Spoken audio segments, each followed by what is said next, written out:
Shaken resolve. Tataru seems eager to make up for lost time. Kat! Gods, it's good to see you. I hope your being here means you've had your fill of rest? Not so much as 40 weeks, truth be told. Actually, Bum Boy's had some rest, so more than my fill. Well, you've certainly earned it. Not much has happened since your last visit. I had planned for you to meet that helper I told you about, but he refuses to answer his link pearl. I do hope he's all right. We've been exchanging messages with the Eorzean Alliance throughout, though. They say the fighting has finally stopped at the Gimlet Dark, and that the Empire showed no sign of movement. Which means we might actually have a moment to ourselves for a change. Seeing as you're back, maybe you could tell me more about your time in the First? Great! Oh, and if you don't mind, I'd like to ask Flamen to join us. She'll want to know what happened to Minfilia. And I think it's best she hears it from you.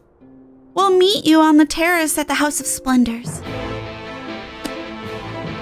I don't want to break the news to a mom about their daughter. Kat, it has been too long. Tataru did mention that I would be joining you, did she not? She did.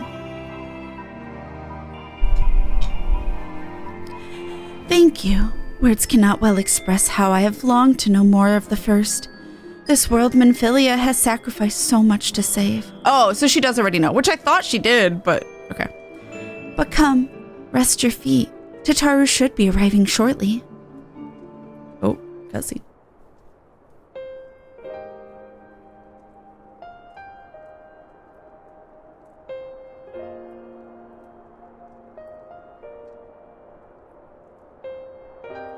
And so Minfilia chose to pass on her gifts to the next oracle?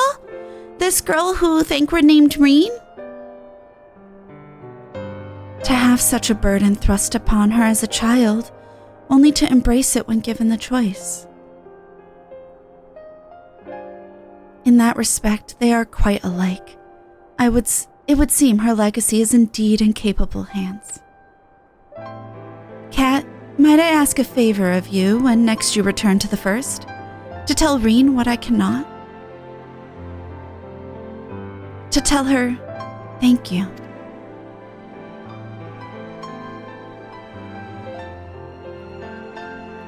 And I would offer thanks to you as well, for staying with her to the end. I don't know who this is. Begging your pardon, but can I have a word? Oh, Real. I don't really remember his voice, YOLO. Real, I hope you're here to tell me you've received word from our helper. I wish. Nay, I've not I've not had a peep out of him. And it's been a long while since now.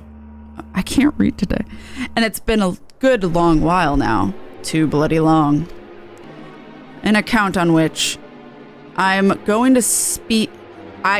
this pirate talk is fucking me up, Real! On account of which, I'm gonna sneak over the border and see if I can't get a signal to him from closer up. But what if they catch you? There must be another way. Well, it ain't as if we can ask Thancred to do it.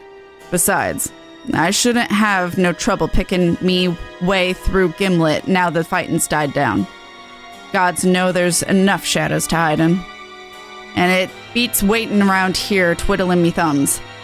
Any road, I just thought I'd let you know. Now I'd best be... Did he cut himself off?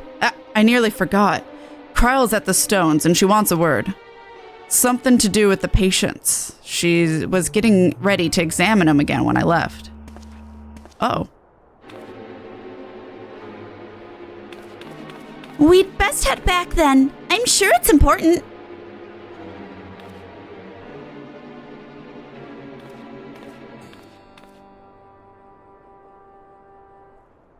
Okay. I guess it's important. It seems she's still examining them. Oh, I do hope it's nothing bad. Oh, shit.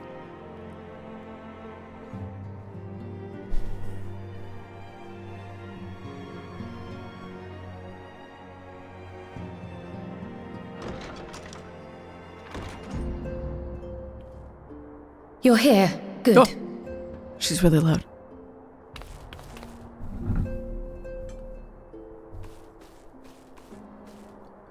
So, how are they? Still locked in slumber, but otherwise in good physical health. For the present, at least. For the present? Oh no, is something wrong with them? I'm afraid there may be. I summoned you after detecting faint signs of instability in Thancred's corporeal ether. But subsequent examination suggested all 5 might be affected. And when I examined them just now, my fears were confirmed. Tellingly, the degree of instability varies between them. Wait, why was she echoing for everything except for that one line? Thancred exhibits the most notable signs, followed by Y'shtola and Urianger. The twins' ether, meanwhile, remains relatively stable, but there is a change there too if one knows to look for it. I'm guessing that's because that's the order they were pulled in. Hold on. Isn't that the order they were called away in? Well, this is awkward. Indeed. Which leads me to believe the instability will only increase with time. Though I can but speculate, I fear this may be a symptom of a weakening link between body and soul. By the gods! What happens if the link is broken? I cannot say for certain. This is all unknown territory to us. Yet whatever happens, it cannot be good.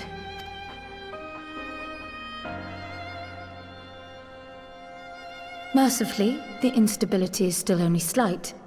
And you may rest assured Master Matoya and I will do everything in our power to keep it from worsening. Be that as it may, it is imperative that you find a way to restore our friends' souls to their bodies.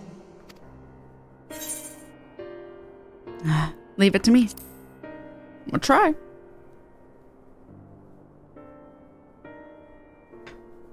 Thank you. But where's he even supposed to start? We had the greatest minds in the realm hunting high and low for an answer, and they ran out of places to look.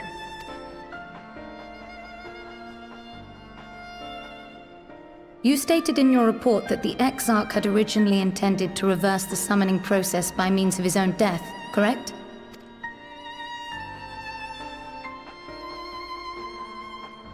Raha always was a reckless young fool, ready to die for the first righteous cause that came along. His plan might well have worked, but I for one am glad he never had the opportunity to see it through. Even if it does mean our friends must remain stranded a while longer. Me too. There is another way, I am sure of it. And the key lies with him, with the Exarch. Pray return to the first and apprise him and the others of the situation. We, meanwhile, will do what we can from here. And, if the fates are kind, we will have good news to share upon your return. Okay. We'll see. Do you have business with the Crystal Exarch? Just say the word and I would be happy to escort you to the ocular. Yes, I need that, thank you.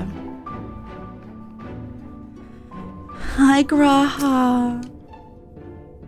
Ah, Kat, you are returned. Oh, right, I'm so far away. I hope your time in the source was suitably restful. Oh, but of course it wasn't. Go on. The corporeal aether shows signs of instability. By the gods, the possibility never even occurred to me. If you have returned in the hope of that my research has yielded a solution, I fear you will be sorely disappointed. 'Tis but a mercy we have the likes of Mistress Kyle, and Master Matoya to keep our friends' bodies safe while we wrestle with the problem. But they cannot forestall the separation of body and soul indefinitely. Come, the others must be told. Is it a cutscene? Yep.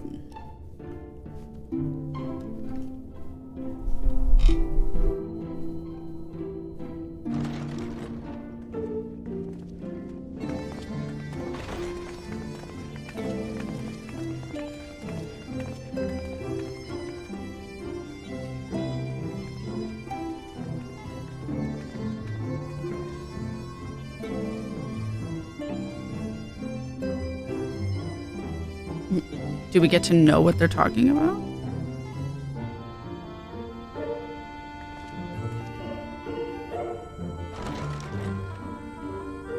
I guess not.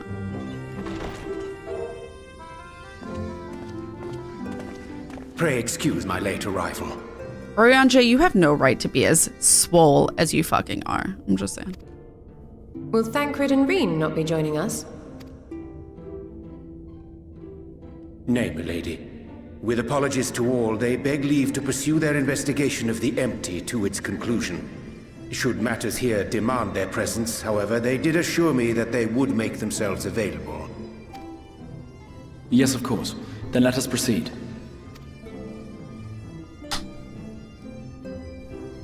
I think it best that you begin by providing a summary of Mistress Kryle's findings.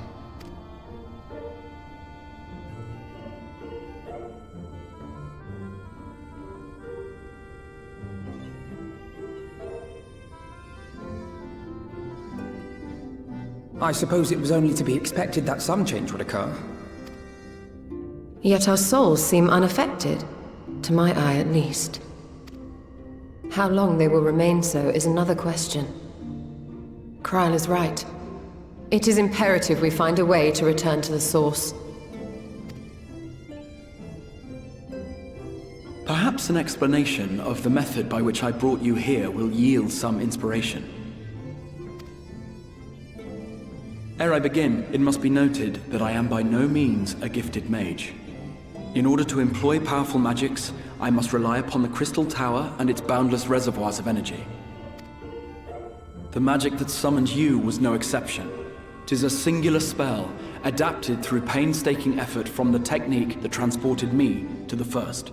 To use an analogy, it works by cutting a hole in the fabric of reality. A hole tailored to the object of summoning, through which it and it alone may pass unscathed. Though I succeeded in creating said hole, I failed to latch onto my intended target. Instead of you, the spell found those close to you, and ended up summoning them in their incomplete state.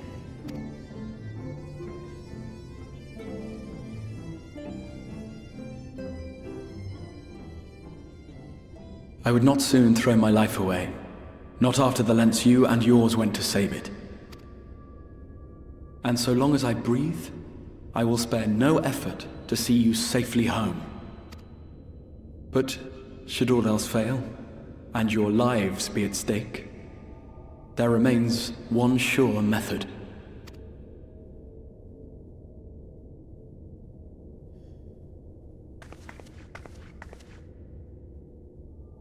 Oh! What was that for? How can you even entertain such thoughts? You owe your life to the Warrior of Light, and you don't get to die unless he says so.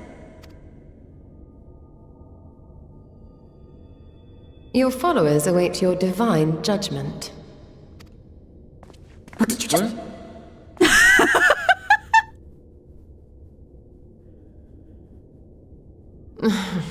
If the two of you have finished, perhaps we could return to our discussion? Rather than dwelling upon the multiple failed attempts at transference, I think it would behoove us to focus on the solitary success.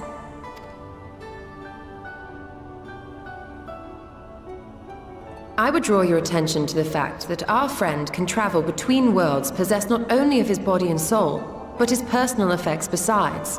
This is no different from the teleportation magics to which we are all accustomed. Magics that allow for the transportation of those inanimate objects one considers to be an extension of oneself.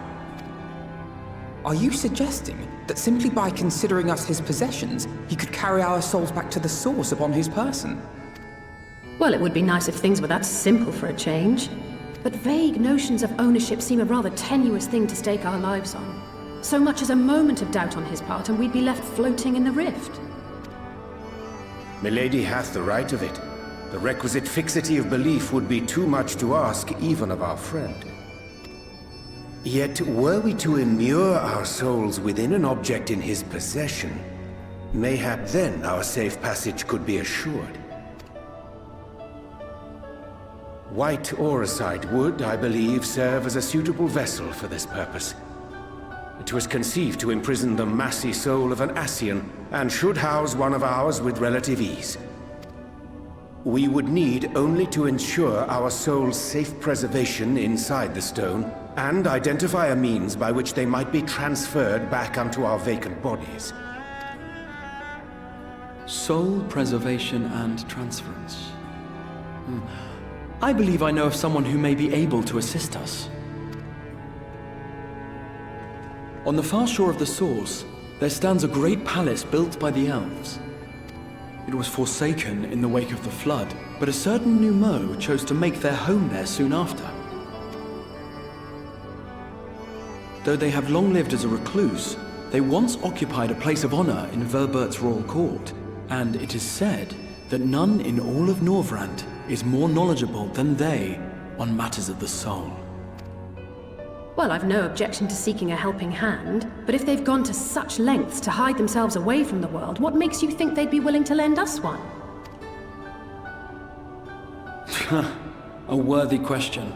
Years ago, I myself tried and failed to solicit their cooperation in the battle against the Sin Eaters. No sooner had I begun to make my plea than they unleashed a swarm of their familiars upon me. Unlike me, however, you have curried favor with the Fae folk. By that merit alone, I am hopeful that they would grant you an audience. Literally, we have They failed. may still be inclined to turn you away, of course, but if their knowledge might feasibly facilitate your return home, we have to try. Fail! Help! My king? Oh, I gotta pick something. I'll pick that.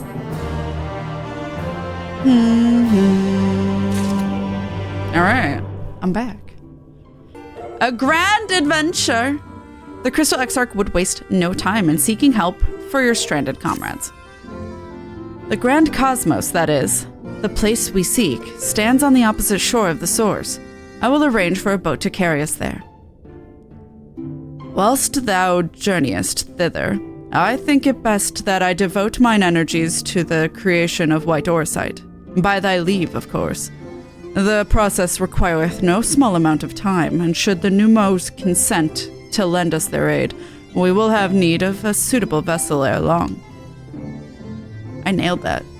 Agreed. Then I would ask the rest of you to meet me in Sullen, and do be prepared for a warm reception. Thank you.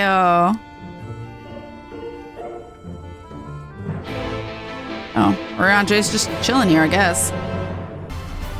Oh. Oh, intense music? As I told you before, I had scarcely set foot on the palace grounds when I was set upon by our host's familiars, and I expect our reception today to be no different, which is why I propose we march through the main gate, weapons drawn. I'm sorry, but are you not here to petition for assistance? You can't honestly think barging in looking for a fight is going to persuade them. Actually, I believe the Exarch may have the right of it. They have no doubt poured a great deal of time and energy into their creations. Were I them, I should be most interested to meet with those who could overcome my defenses. As would any true seeker of knowledge, and there is little we can say or do to convince them to help us if we know nothing of their character, nor less why they chose to hide themselves from the world. But if we can seize their interest, mayhap we can earn ourselves an audience.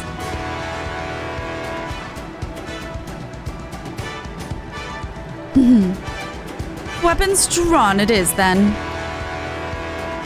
Though I must say, Exarch, you certainly seem to be enjoying all of this.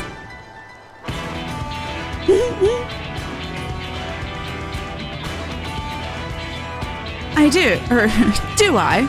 Well, I will not deny that I enjoy the thought of fighting alongside you all rather than pacing about in the Crystal Tower. You both seem to be in rather high spirits. I can't remember at all the voice I gave Alpha now. You both seem to be in rather high spirits if you ask me.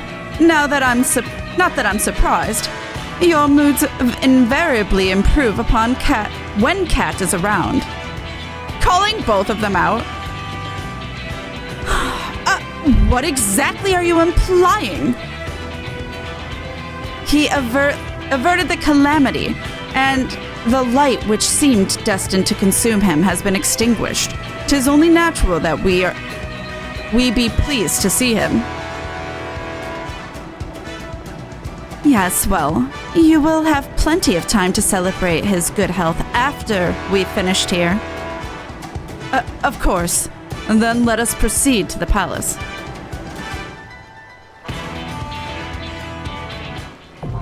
The Grand Cosmos now accessible. I did not think it happened so quickly.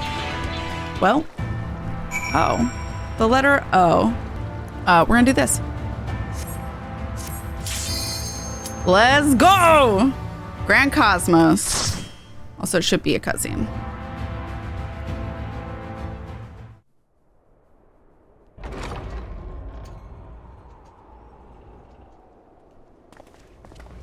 Look at his glowy paladin weapons.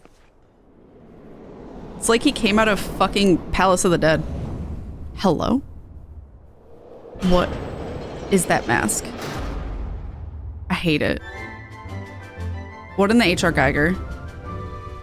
The Grand Cosmos. That music does not fit the vibe for the fucking cursed ass creature that just came out. I know. What the fuck? All right. Should you value your lives, you will quit this place at once. Now be gone with you! Seeker of Solitude. Well, I'd say we're off to a fine start. Perhaps, but how long has our good fortune remains to be seen? I can't read fast enough. I love his glowy weapons, though. Ah!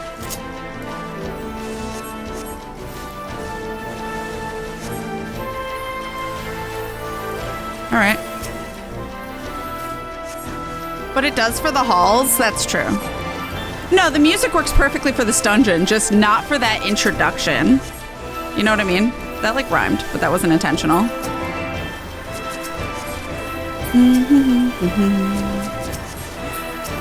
I forgot they only hit one at a time. Thank you for the welcome backs, everyone. Thank you, thank you. If you were in the ad and didn't hear me say it during the break, please follow. You underestimate me. Don't interrupt me, Allie said. Please go follow and watch Ash. Lo-Fi Ashley, please. She rebranded, and her name is amazing. Her choice of name is always chef's kiss. And I love her, and you should follow and watch her. You are not unworthy. Stop this. Also, can confirm no echo. Good. I forgot to even check. All right. Just the over armor, not under armor.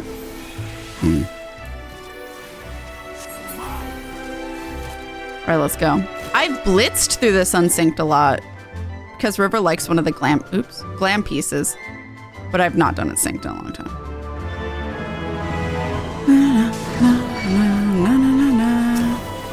Graha, save me.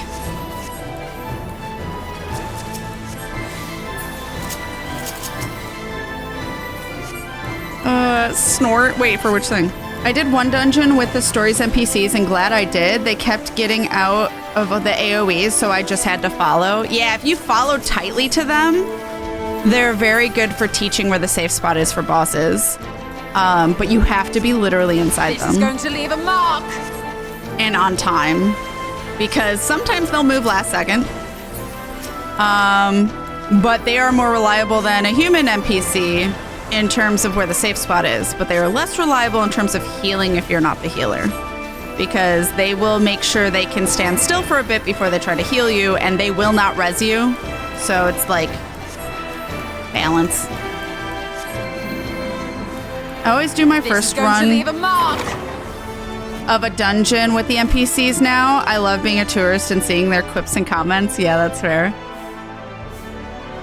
Look how they make a mess of my floors. Swish and flick. Lovelies, swish and flick. Okay. Ishtola. Magic brooms, how nostalgic. Yeah. I call for blades to run them through. Oh god, not weapons.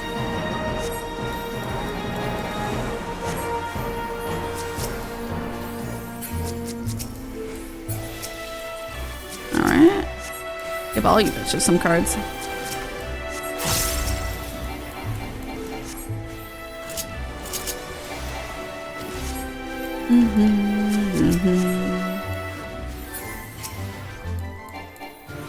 It's not that they won't res you, it's that you're immediately sent back to the start of the dungeon so they don't even get the chance. Yeah, that's what I mean. Like, resing isn't an option. Unless you're the healer, you can res them, which I did res Alice, and then it broke every fucking thing about her, and she didn't get out of anything and died again. Which was hilarious, but unfortunate. Big same now, it really makes the story feel cohesive versus just, yes, let me journey forward with these 3 other random people. I don't know. Sometimes I'll do it for speed or because I'm doing it with partners, but there are certain dungeons. I don't know if during Dawn Trail I'll probably do the NPCs first because I'll be doing it for stream, hopefully. But when I was on my own time, I didn't do it as much, but I did do it for one in specific because it's the only chance you get to do that. And I will do it again. Dying comes to me as much as breathing. Yeah. Because you're black mage, yeah. The unfortunate part. That's also part of her coding, if I recall. She's programmed to be reckless. Like how she immediately uses LB. Yeah, and that's fine. She died because of I don't know what, but like her tracking of where is safe broke after I rezzed her while a mechanic was going off. So she just stayed in every bad thing after that, which was hilarious. I'm still in it. Shit. Yep. I thought I was Alice for a second, so I got real confused. I cannot wait for Dawn Trail. I can't either. I wanted to try and finish Endwalker before then. I don't know if that's going to happen because there's just been so many games I also want to play and beat too, so it's like... And it depends because they haven't talked about when Dawn Trail is available. So, I don't know. We'll see. To be honest, I only died one time with the first and second boss. Nice. In this dungeon. Dun, dun, dun, dun, dun, dun, dun. If you insist on making a mess of my place, then you leave me no choice. Let's go. Ah.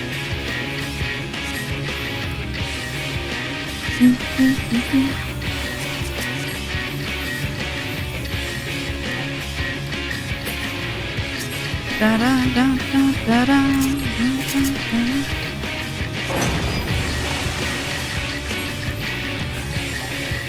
Tribulation. So anytime the brooms go over a dirt pile, they make a really big AoE. So you have to pay attention to where they're going. But I don't think they hurt you until they, do that.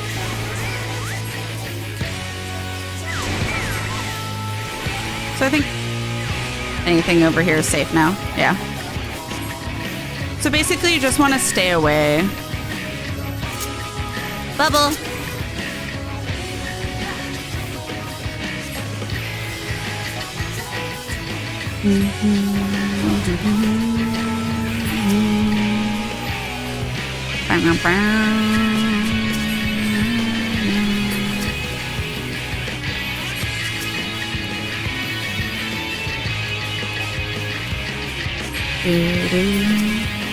Immortal.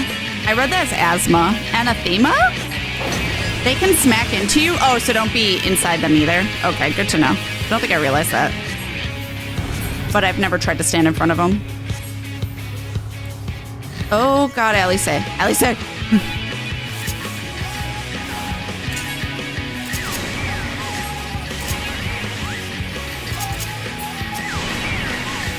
Alright.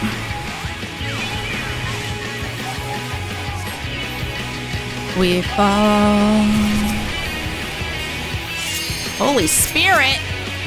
I didn't know we were in Ishgard. Let's give them a show! There she goes.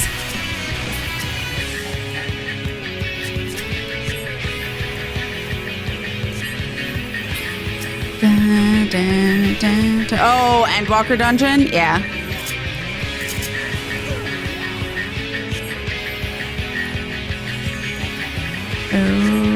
This is going to leave a mark!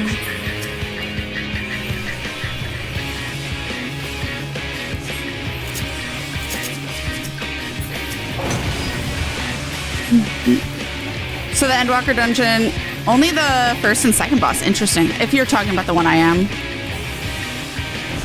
My roughness is the last one.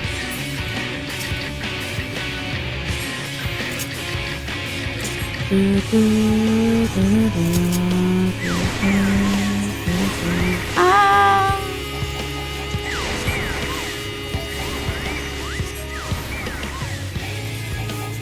I'm with you.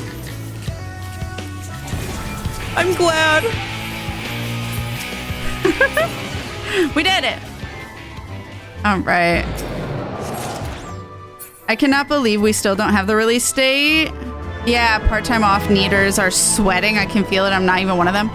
What River's sweating about is being afraid that the time it comes out is like the same week that like multiple of their coworkers need off. So River's like sweating because they don't know. And they're like, it's going to be that fucking week. Because River, of course, wants to take a week off for it. We'll probably do a binge streaming of like every day is Endwalker the first week. And then I'll like take a break and slow down. But Still, you press onward? How foolish. Her Grace's gardens, as beautiful as ever. The path makes a curious pattern, not unlike a magic circle. Oh. Good to know. Okay, well, I would like this coffer. I have to binge level Pictomancer. Yeah, anyone who wants to do that. I am probably just going to pick it up after, but I am interested in it. I did do all of ARR's story to Endwalker as Bard, and then a little bit as Dancer just when I needed to level it, because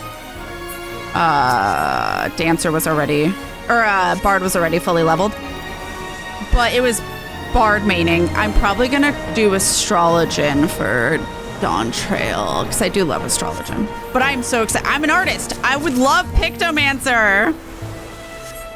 But I'm not a big fan of casting. Like, healing is like a nice balance of doing something else, but I hate my DPS taking time to cast. That's why I'm fucking not a fan of Black Mage, because that takes the fucking longest.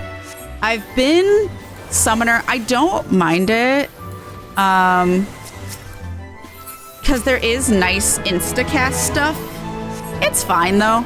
I still prefer my ranged DPS. I love Dancer, Bard, and Machinist. Machinist for damage, Bard for nostalgia, and Dancer because I love dancing. And it's my no thoughts had empty class. But I don't know. I haven't touched Red Mage. River loves Red Mage, so I don't know.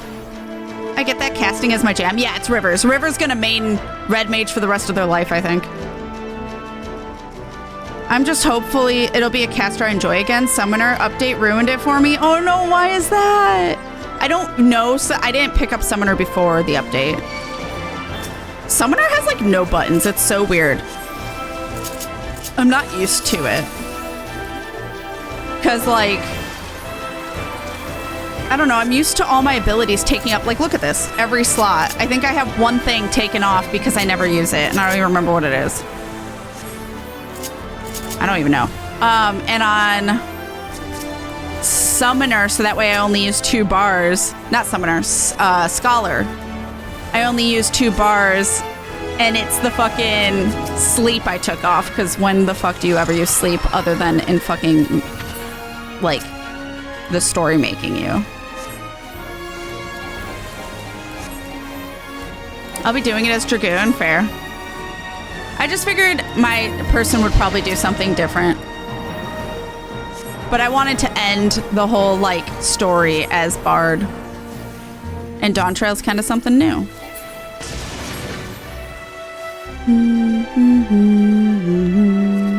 So pretty. Sometime in June was the last thing I heard. Oh, God. And that's also what sucks, because you'll be here 2 weeks, and I don't want to just be streaming. When you're here, I'd feel really bad.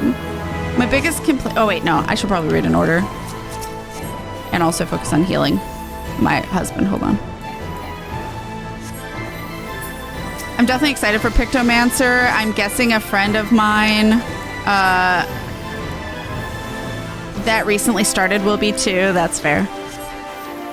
I'm just a weirdo that really loved old Dot Summoner. Yeah, no, I love dots. I'm kind of sad they're taking away dots. Damage per second is great. Damage over time. That's what it is. Specifically. I'm not even giving out cards. I'm only doing half my job.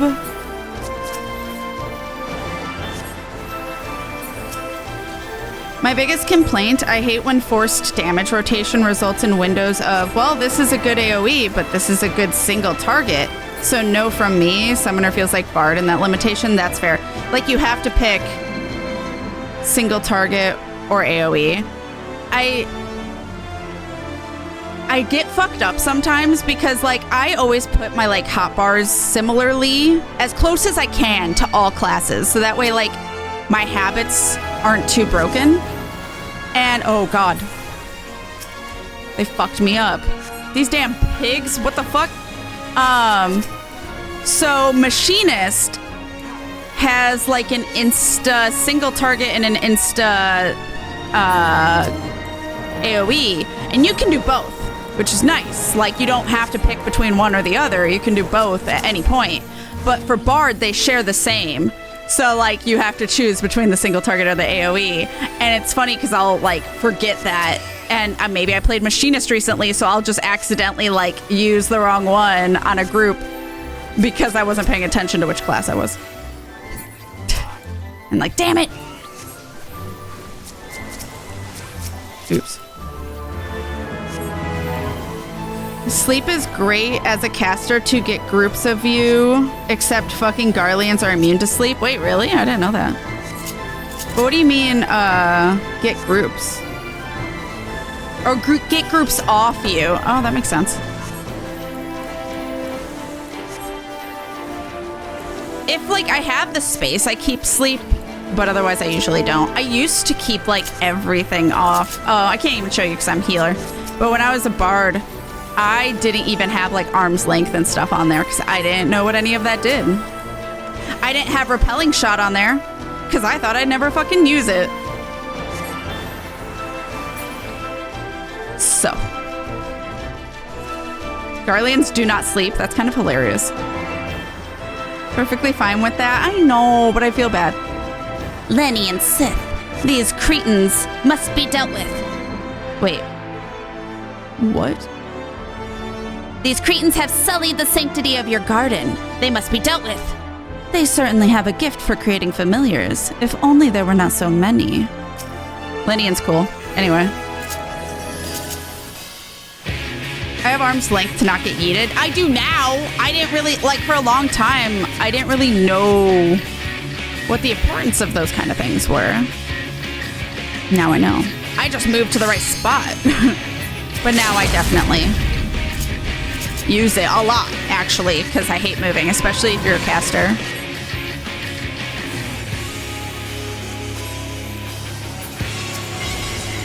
So I know we have to move the seat. We have to, like, physically move. Oh, they only let me pick up one? That's hilarious. And then you don't want them to be on the grass. I don't remember entirely why. I'm with you. Like, if it makes them ads, I think? Because they grow from that. Yeah, now they insta-die instead of become ads. That's what it is. Interesting that on Trust they only let you pick up one. Hey, XR, can you turn north? I mean, you don't have to, I guess. All of us are behind it, but, you know. Habits. Oh, God, Ishtola, please. I will not hold back!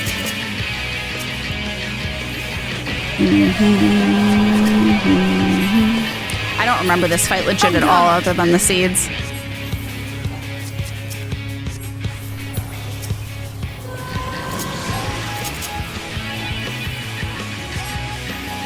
Direct seeding is my stripping. Ow! Anyway. Wait, no, this isn't the right place. Oh. How far do they go? Okay. I guess 1, because that's what Ishtola did.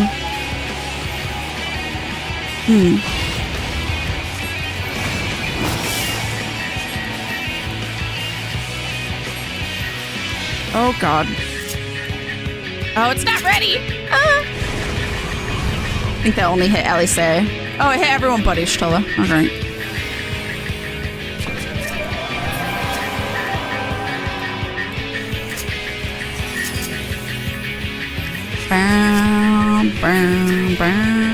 Actually, give him that card too.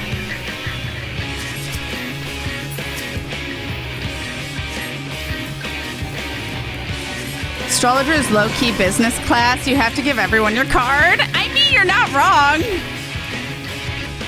Damn it, it's not a heal card. I really love Astrologian. I am not a fan of Scholar.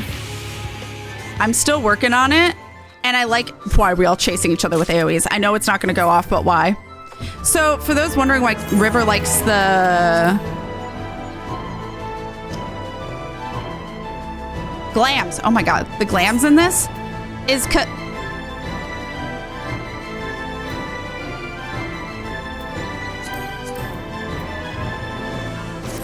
we're not going to talk about it.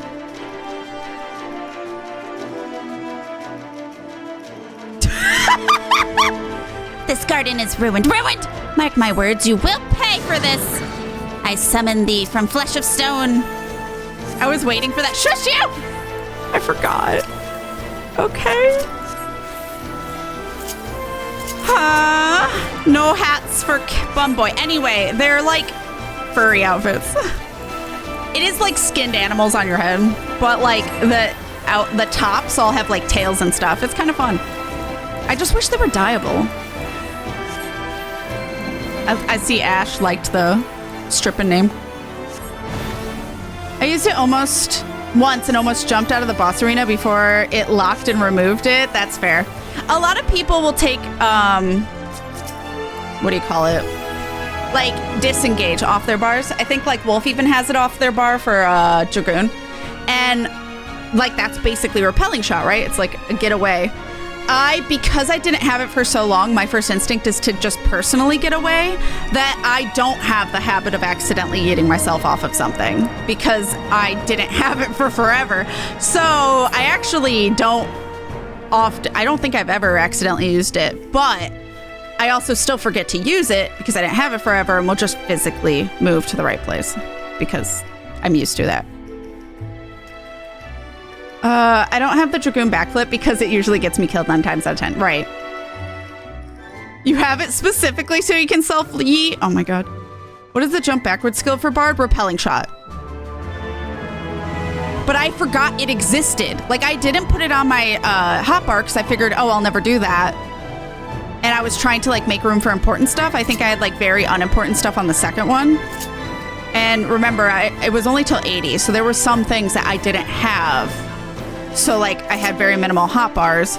So I saw no reason to have it on my hotbar when I was only focusing on one hotbar for a while before I had to. And so repelling shot was just one thing I didn't care about. And forgot it existed entirely. It's not necessary. It's just helpful if you remember it exists, you know?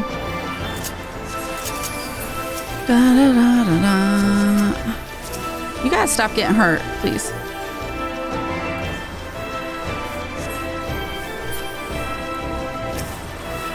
Although, to be fair, they do take less damage than if I queued with a random tank. Mostly because they're pulling less anyway.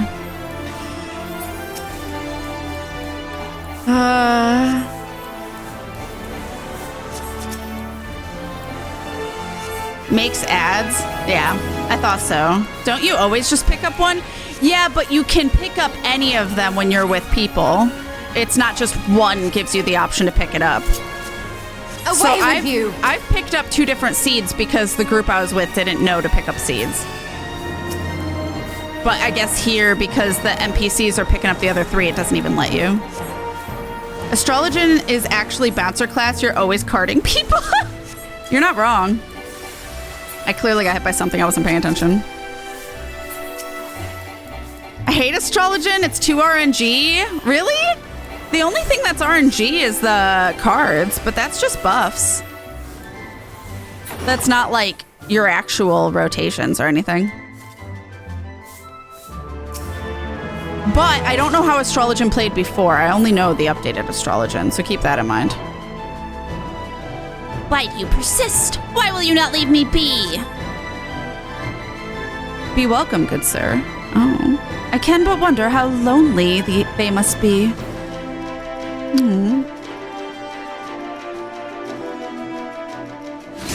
I used it once, almost jumped out of boss arena. Oh, so that's why you removed it. That's fair. Ah! Ow! Stop! Graha, please help! It's fine. We're okay. I just almost died!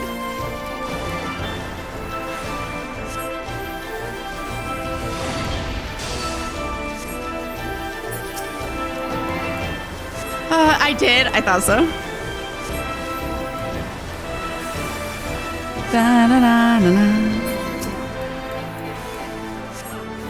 I was waiting for that. Thank you for the hug. Oh shit, Graha. Sorry. I was looking to chat. One of the problems about being a streamer and playing... I mean, I feel less bad when it's an NPC, but... Repelling shot requires a target. Oh, that's true. So yeah, that's the other thing. You have to also be engaged with the enemy. Whereas you can't just do it for funsies. I will say, like, I love the dash for Dancer. That's why Dancer is one of my favorites to play new content with. Because if I need to get the fuck out of an AoE that I didn't know was going to happen because it's new content, I'm more able to avoid it as a Dancer. Not guaranteed, though. I actually don't often kill myself with it. I just like eating myself away from my target. Fair. Ow. Here, Graha.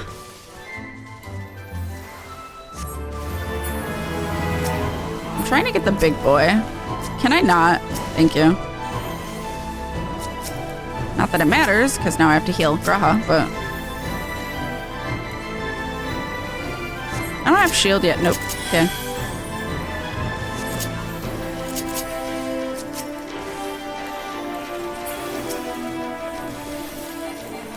High five, Timbers. How you doing? Hello, hello. You can trick them into doing multi-pack pulls as long as you're prepared to mitigate and heal yourself while the NPC tank adjusts to new aggro. Yeah, I know. That gives me too much anxiety. Especially since the tank... Away with you!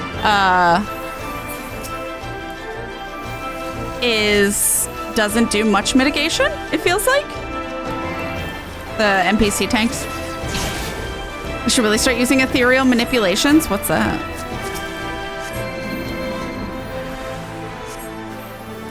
Panic. Dancer was my main for Endwalker rating. Yeah, same. Pretty much. To get the fuck out of everything. I'll do story as Astrologian, but I might do not dungeons with NPCs, but if it's stuff I have to queue for, I might still do Dancer.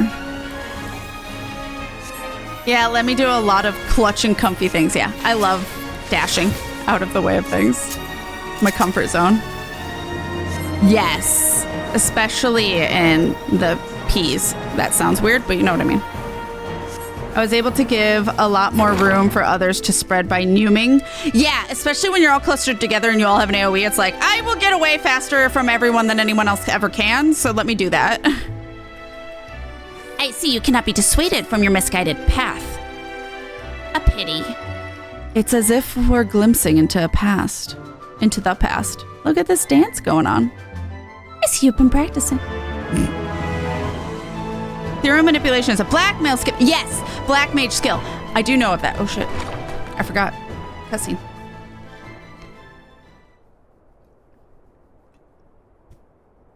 I forgot it was called that. You have sullied these halls long enough. Come, Lugus, our guests yet want for company. Look at those little tentacly fingies.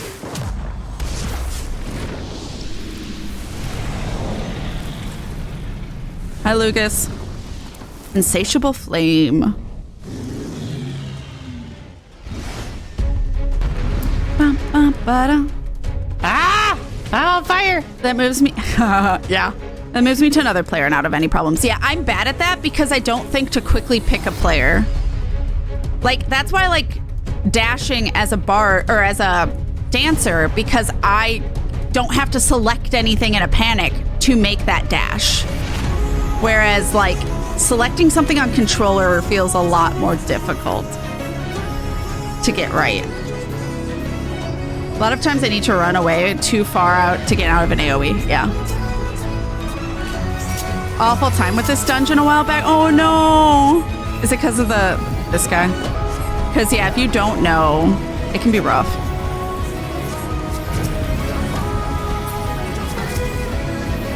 Oh, I wasn't paying attention. Ow, that hurts. Oh! I was busy giving cards, okay? Otherworldly heat. Okay. So this, you want to be... It's going to leave a mark. Oh. I was going to say, I thought it gave you way more time than that. Anyway, you want to be away from those lines because they're going to go off, was what I was going to say.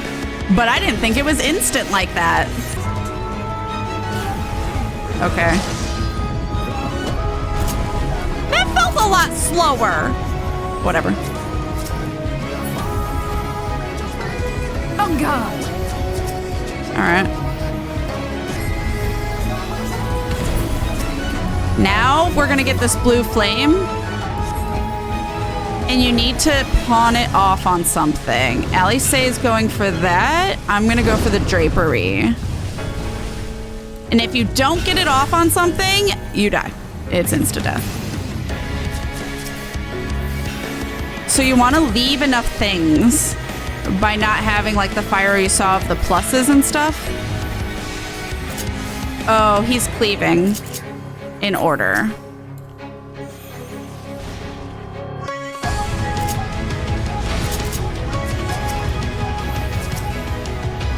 Oh, and I'm 4. Ow. And I guess he cleaves in that direction, so you don't want to accidentally fuck up the whole ass team with it. He's doing his right, so that's this side. Fuck, I hate it. I hate that he turns the wrong way. Why? Why is he turn not facing north? Unnecessary.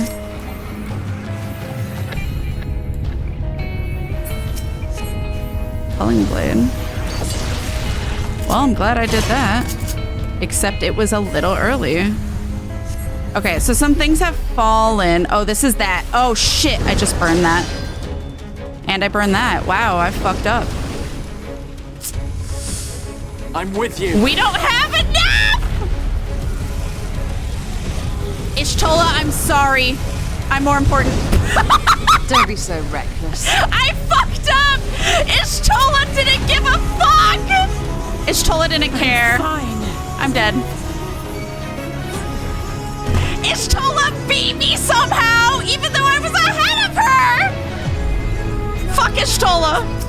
I can res her, she can't. Yeah, don't be so reckless, girl! Damn it!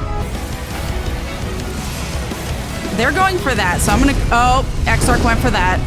They all went for what I wanted! Ah, there we go.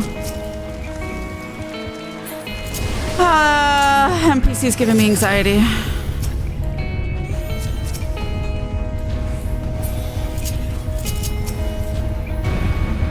His left. Wait, Ishtola's here. I'm gonna trust her. You know, since she saves herself faster than anyone else. Oh, this thing again? Well.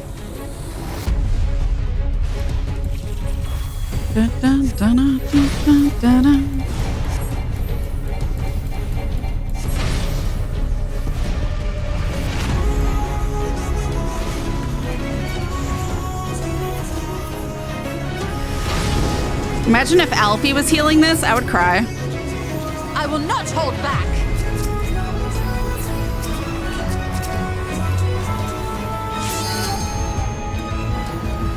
That's not what I meant. Well.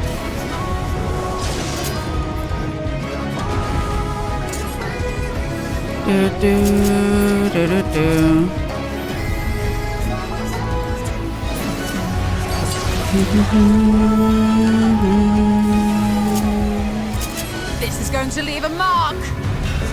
He's doing his right, so get to his left. There'll be nothing left of you but a smoking crater. Ellie, say you missed! Well. This is why we can't have nice things, Alice.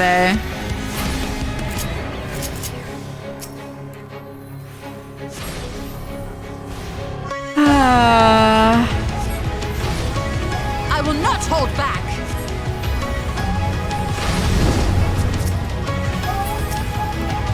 This is why we can't have nice things. I just always preposition and claim something NPCs be damned, yeah. I tried!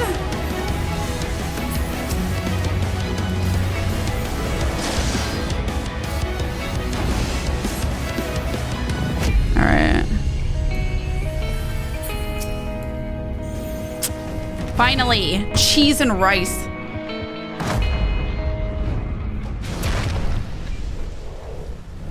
We did it! After third time's the charm.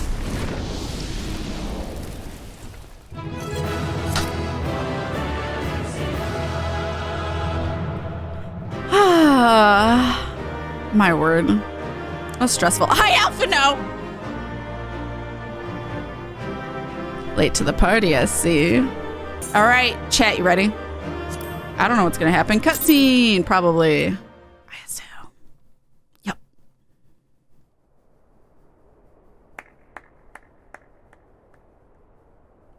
They clapped for us. That was my fiercest familiar. Oh, impressive. Not quite the voice I was expecting, but very effective.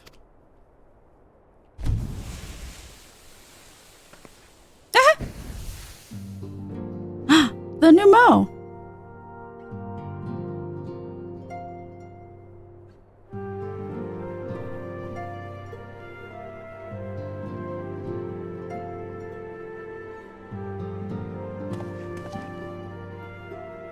Beckloak, 'tis good to see you again after all these years. And judging by your vigorous greeting, I dare say the feeling is mutual. To be sure, a simple shake of the hand would have sufficed by way of welcome, but I shan't complain. But you must be wondering as to the purpose of our visit. We come to beg your assistance in a most urgent matter. Shake? Beg? Our comrades' very souls are in danger. If we are to save them, we will need the benefit of your unsurpassed knowledge on the matter. Please, will you not sit and hear our plea? Oh, how dare you! How dare you speak thus in my presence! What? It was to escape such words of temptation that I hid myself from the world of men. You are sinners, one and all. And I swore never again to have any part in your affairs. I can only imagine what terrible events forced you into a life of seclusion. But I know that the new Mo are a good and noble folk. It is not in your nature to turn a blind eye to the plight of those around you. And in treating with us, I am certain whatever mistrust you feel for man will begin to heal. Why is this spelled like that?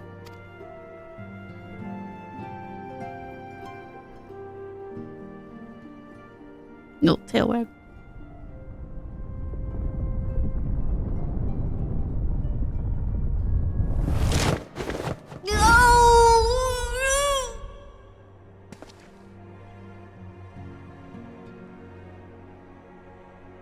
if you will not be satisfied, I suppose I could listen. After all, there's no harm in just... No, I mustn't. Not again. That damn court mage seemed to have the best of intentions too, and countless innocents died for my naivety. Court mage. Oh, you know not what you ask of me. What horrors my knowledge has wrought.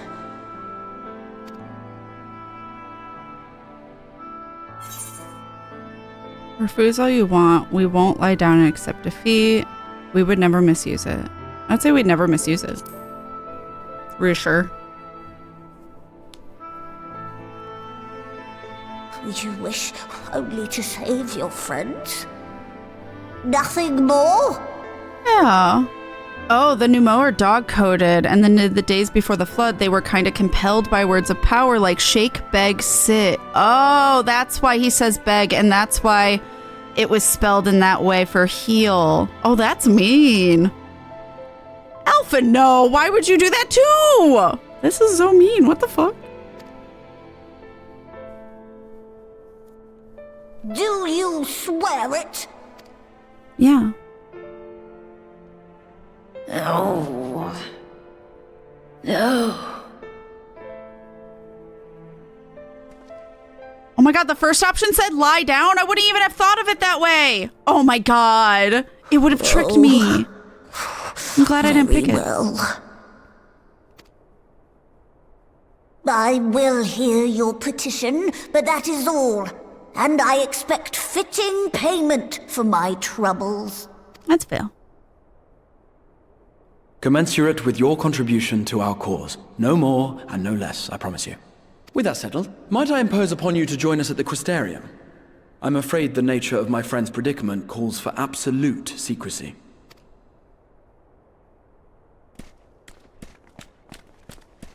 That just feels gross and icky.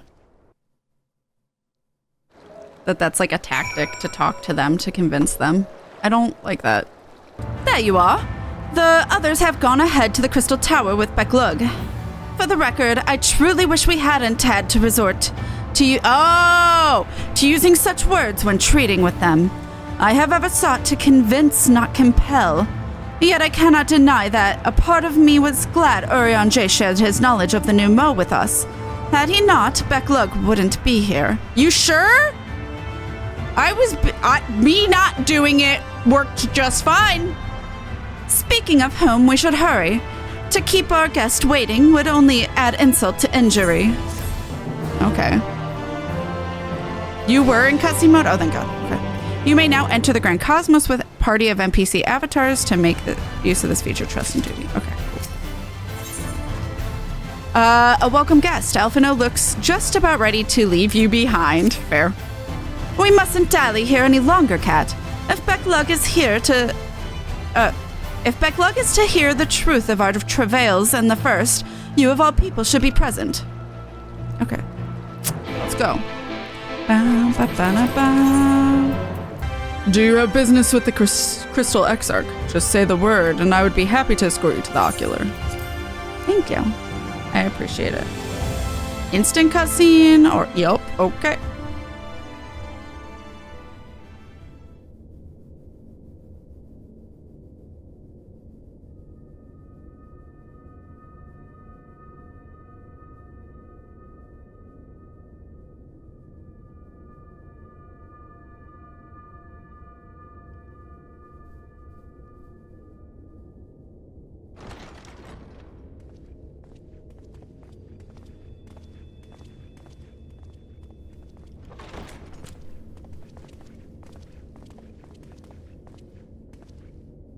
I'm sorry.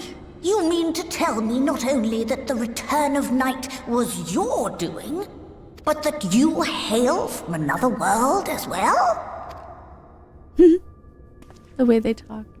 Everything we told you, of the source, the shards, the 7 umbral calamities, all of it is true. I realize how fantastical it sounds, and I would not blame you for doubting our testimony. But given your expertise, you must surely have noted the peculiar nature of their souls. Any other time, and I would have dismissed your stories as balderdash and flummery. Good words. But upon closer inspection, 'tis plain their souls are far denser than is normal, and that they do not possess true bodies. Save you. Your body is your own. It is. And your soul is the densest of them all. Because I have heartburn. As I said before, were it not for their heroism, the skies over Norvrant would still be awash with light, the realm yet at the mercy of Vorthri and the Sin Eaters.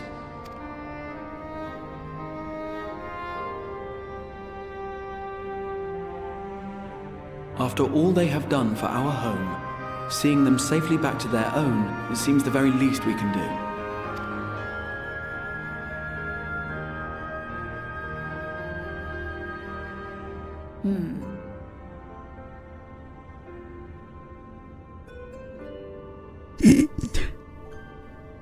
Your tale is intriguing. Yes, very intriguing indeed. Simply to hear it is fitting payment in itself. Aww. As for your friends, I can but agree. Their valorous deeds on behalf of Norvrant are deserving of recognition, of their own fitting payment. You will help us then? I will. I would see my knowledge put to good use for a change. Aww. This is good for healing. I do have one condition, however. Not punning. I am not the spry young Numo I once was. As such, I will require assistance in my fieldwork and testing. It would be our pleasure. We'll be laboring for our own benefit after all.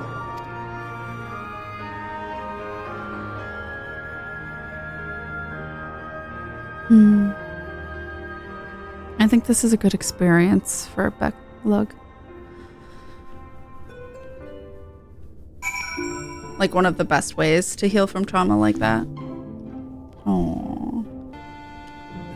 Oh my god.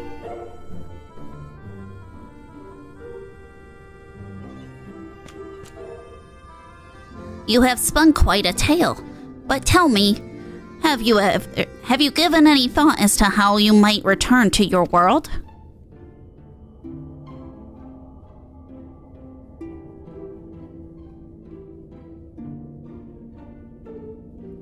Why, Orisite, you say?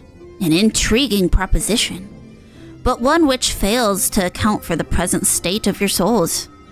They have become highly charged, likely as a consequence of having maintained tangible forms for so long. In such an energetic, unstable state, there is no telling what may happen to their souls within the Orisite. They could very well become immutable to transference, never to be restored to their bodies. Then would it be possible to force our souls into a state of dormancy prior to the transference? In theory, yes, but the soul is not a candle to be snuffed out and relit on a whim. Well, that sounds ominous. What exactly would rendering our souls dormant entail? In order to maintain a corporeal form, your souls constantly draw aether from your surroundings. This process must be halted, and resulting surfeit of aether removed. Your mind would ultimately be separated from those faux bodies of yours, rendering you incapable of interacting with the world around you. A cruel fate under normal circumstances, but one which will be rectified upon your return home. Leaving lifeless husks, like those poor souls at the inn at Journey's Head, corrupted by the Sin Eaters, their aether made stagnant by the light. Corrupted? Stagnant? Might I see these unfortunate individuals? Why? Do you think you may be able to help them? I might, or I might not. But I shan't know for sure until I have seen their condition firsthand. Then I would be glad to take you to them, on the understanding that you won't do anything which might increase their suffering. It was my faith in man I lost, not my compassion. Well, I see no need for all of us to accompany you. While you escort our guests to the inn, I will assist Oriandra in creating the requisite auracite. I believe my talents would be better applied to the endeavor as well. Might I leave the three of you to assist Lug if it's necessary? Let us make for Amarang then.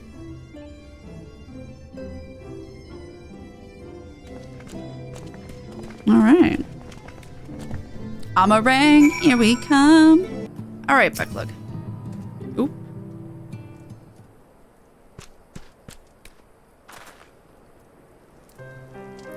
So this is Halric, is it? Yes, his etheric balance leans perilously toward the light. Towards stasis. What do you suppose will happen to him? Not too bright, are you, young boy? Boy, same thing. The same as all poor souls corrupted by the light. You will become a sin-eater. You don't know that. We've defeated the wardens and banished the light from the night sky. Halric was completely unresponsive before, but now... He still looks unresponsive, Alice. Oh!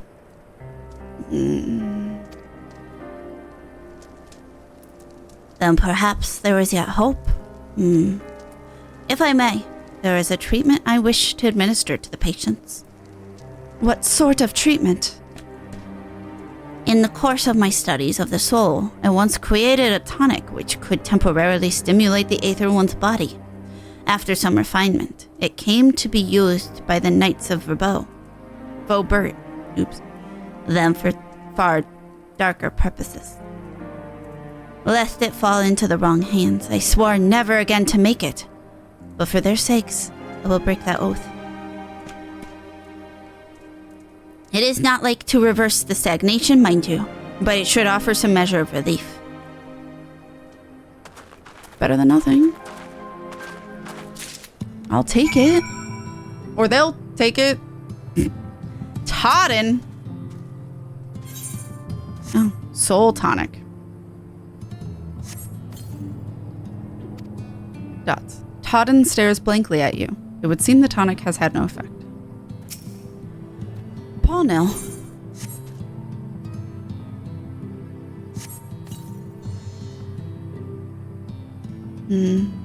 What is this?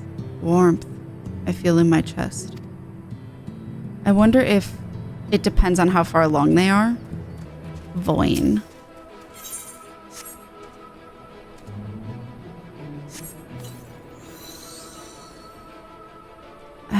I feel warm. And my legs, they don't feel as heavy. Aw, so it's overall positive. All right, let's finish this up then. Oh.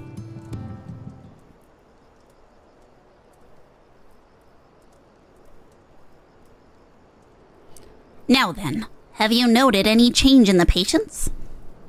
A notable rise in body temperature and increased motor function, in most of the patients at least. The more severely afflicted show no response. They might still feel it, they just can't audibly tell you they feel it. As I feared then. 'Tis true that with the restoration of night, the corrupting influence of light will no longer grow.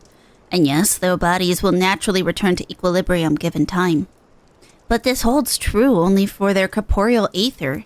Their incorporeal aether, that of the soul, is not so easily mended. Which is why those in the later stages of corruption, like Halric, appear unaffected by your tonic. I forgot to hit record. Precisely.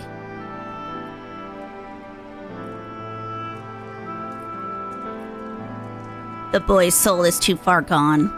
His mind held together by the finest of threads. There is a chance he may one day recover, of course, but it could take years, decades even. By the gods, he could wake to find himself an old man. A fine reward for his persistence, the opportunity to mourn the life he never had the chance to live. No, there must be something we can do. Look, I realize this is not why we petitioned your aid, but do you think it possible that we can find a way to hasten their recovery? Maybe. Nor do I think it impossible in that treating them, we might learn something of relevance to your own predicament. Oh, okay. That's it. Maybe. Good for the soul. Becklug is ready to speak of the metaphysical. Okay, another cutscene.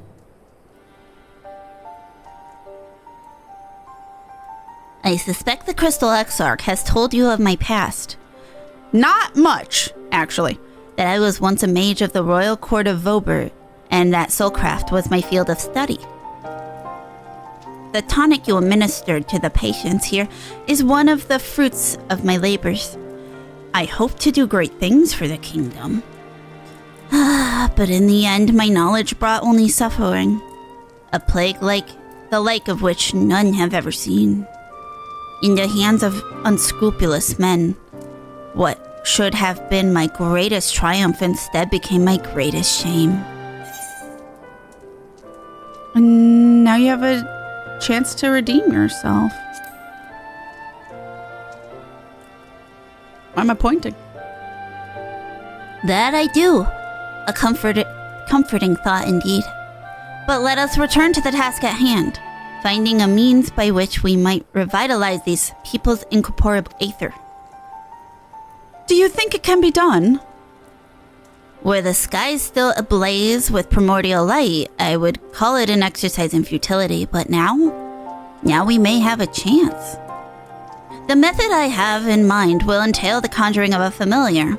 They are able to amplify the energies poured into them, making them the perfect conduit of the aether revitalizing magics we will ultimately employ. If you're about to launch into a lengthy explanation of the metaphysics of your plan, don't bother. I'd rather get on with doing whatever it is that needs to be done, if it's all the same to you. Whatever regents must be procured or spells invoked, I'll do it. Cut to the chase is what Alice said. I admire your spirit. Very well. Your first task will be to gather the necessary materials, the purest of waters and finest of clays, as well as a fey lantern brimming with pixie magic.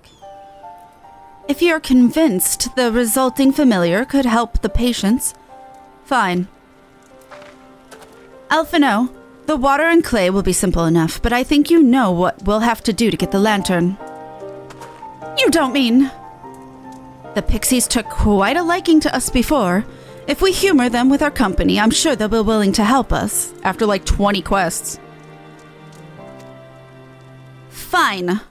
We'll pay a visit to Eulmore, though I never thought you would be the one to suggest going back there. I'm impressed you've been there at all, let alone befriended the Fey folk. Oh, while you're about it, seek out the new Mo of Pla-Ini. They will be able to supply you with water suitable for our needs. Right then, let's get this over with, shall we?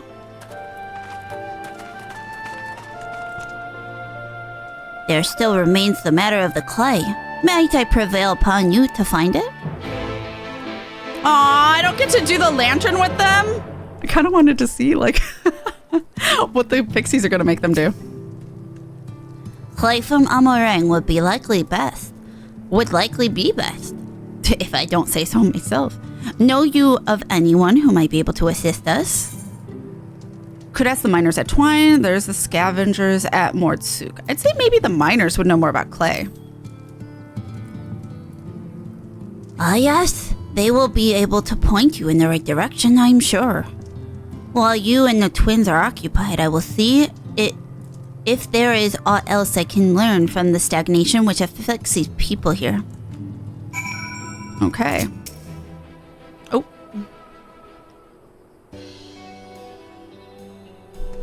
Kat. Whoa, what a coincidence. I don't remember at all Finder's voices for these guys, so YOLO. You've come at a good time. We've just this moment finished repairing the Talos and trolley you lot took to Nabath and Arang. The trolley was no trouble, but the Talos would have been another matter had we not had a visit from Master Chai. He offered us a share of the leftover building materials from the Daedalus stoneworks, as well as a few trade secrets to help us along. Clever man, that Chai-Nuzz. He seemed pretty keen on the ideas I had for putting the giant Talos to work. Like a giant trolley! But Magnus still refuses to see all the good we could do with it. You're entitled to your dreams, Jarek, but that doesn't mean you can go harassing our guests with them. Master Chai was just being polite. And something tells me Kat here didn't come all this way to talk about trolleys. What is it you need, friend? He has a hyperfixation, and we know what it is. Fucking jerk. I see. And this familiar requires clay from Amarang. Look no further. If anyone can find you some quality clay, it's us. Saying that, it isn't exactly a commodity nowadays, but there must be some lurking somewhere or another, waiting to be dug up. If I'm not mistaken, there was a time when they used to take clay from the Mount Byron mines to make adobe bricks. Adobe's even in this world? Place is swarming with coyotes now. But if you're after the good stuff, you could do worse than look there. I'll be fine. Maybe. I say this now. And then there's gonna be some big ass sin eater coyote, and I wasn't expecting it. Alright.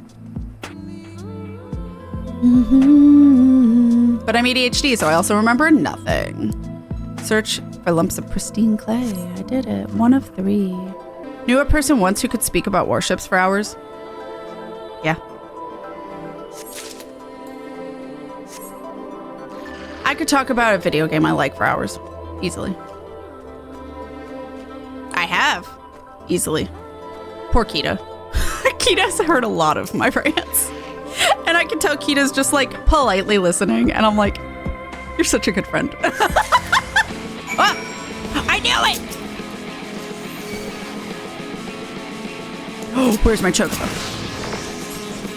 I had several model train sets as a kid and I love dinos. Wait, really? I didn't know you had model trains as a kid. Oh. I like some dinosaurs, or I liked Jurassic Park and stuff, but I was never hyper fixated with either of those. But that could just be. The twins have returned. That was fucking fast, actually. And in one piece at that. Hi, Elle. I was convinced the pixies would turn at least one of them into a garden ornament, but no. You have... Alpha, no! You'll have clay, I take it? There you go.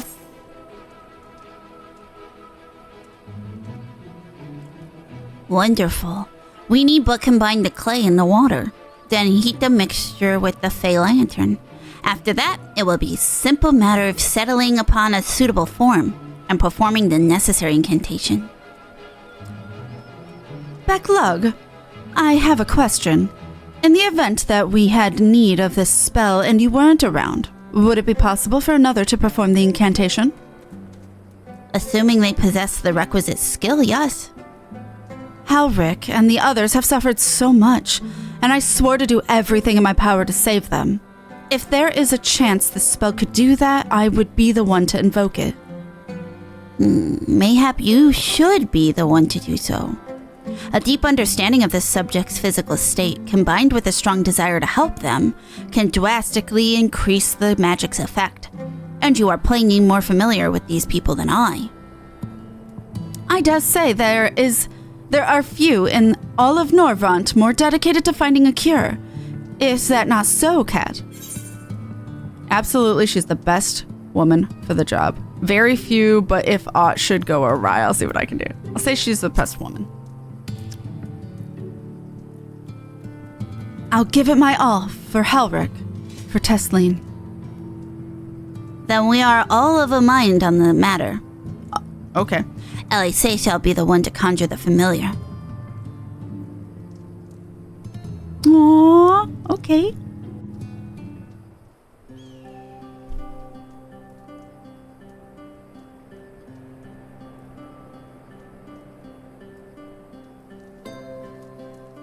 Let us begin. I trust you've prepared the clay?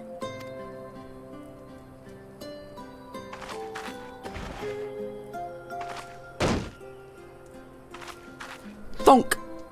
Very good. Now, I would have you sculpt for me a porksy. Why does Becklug sound more like an old woman now rather than the, like, nasally person they were before? Okay, whatever. Plump, with floppy ears and a short curly tail.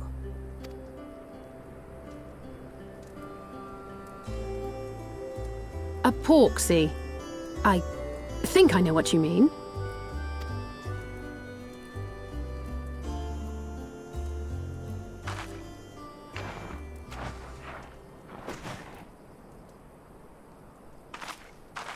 There we are. How's that? Art.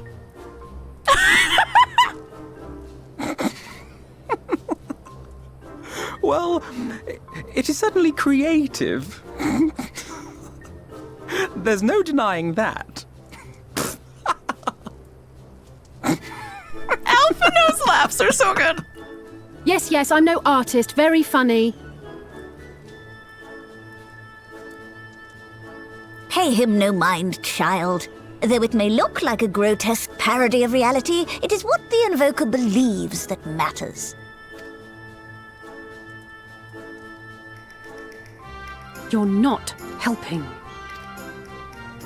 But I speak the truth. If successful, this incantation will turn imagination into reality. Which is why the only thing of import is what you believe this figure embodies. You must focus. Hold the Porksy's image steady in your mind's eye.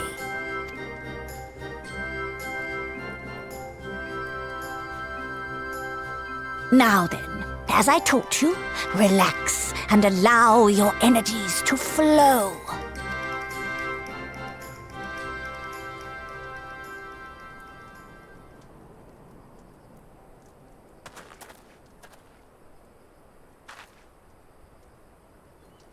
With flesh of clay I bid thee rise, on wings of dreams to touch the skies.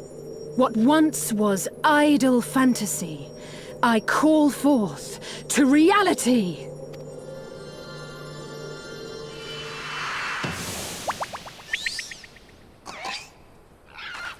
Porksy!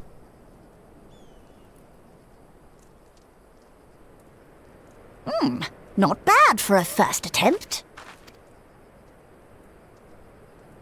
Now, let us see what can be done for young Halric.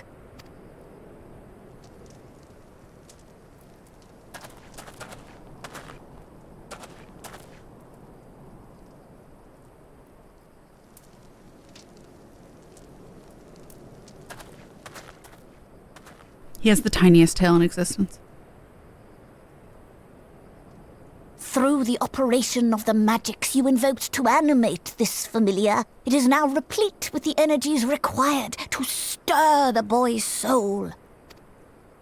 You need but give it a name, and it will do as your heart desires.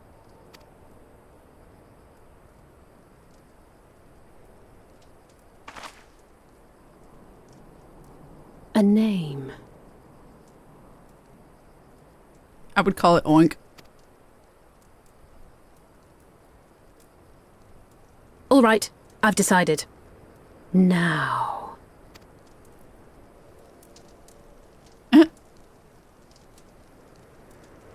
Go, Angelo!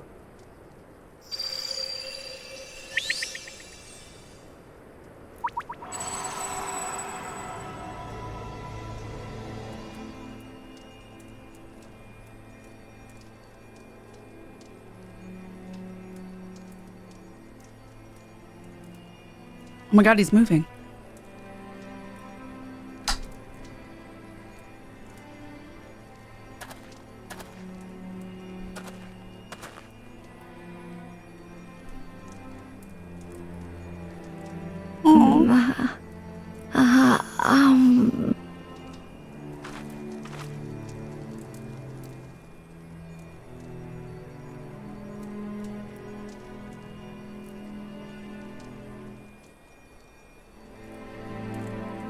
Mother, Oh.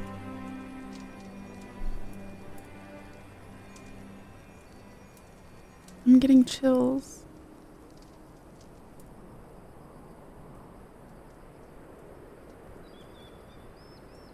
Well, it worked for a moment. Oh my god. Angelo is Renoa's dog that you can shoot enemies. Oh, I never knew that. Oh god.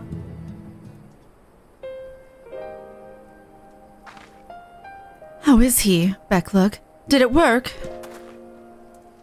I believe it did. You and your fledgling familiar have done well. And my eyes do not deceive. A hint of color has returned to his soul. Gods, I would jump for joy if I wasn't so exhausted. We're so close now, Halric. As you are even now in the process of discovering, this magic asks much of the invoker. What you may not have realized is that the same is also true of the subject. As much, we must proceed with caution. However, with further treatment, I must have the utmost confidence the boy will make a full recovery. Observing the reanimation of his stagnant soul has been most enlightening. I will need time to put my theories to the proof, but I believe I can fashion a spell to produce the opposite effect. That is, to induce stagnation. Thus enabling our safe transport back to the source via Auracite. A thought occurred to me about this treatment. Becklug said that the soul is rendered dormant. The mind is separated from the body, that a person becomes incapable of interacting with the world around them. Does that not sound a lot like some of the tempered back on the source? Not really. It is the fate of most tempered to become slaves to primals, save in the handful of cases. Or am I missing something? If I can master this technique, the art of revitalizing the soul, I know of at least one in the source who could desperately use such treatment. Kaboo! Exactly. His condition is uncannily similar to Halric's, is it not? The only difference being that his soul was suffused with earth-aspected aether instead of light. It follows that if his soul is subject to a similar kind of stagnation, there may be a chance we can save him, right? Forgive me, but who is this Gaboo fellow of whom you speak?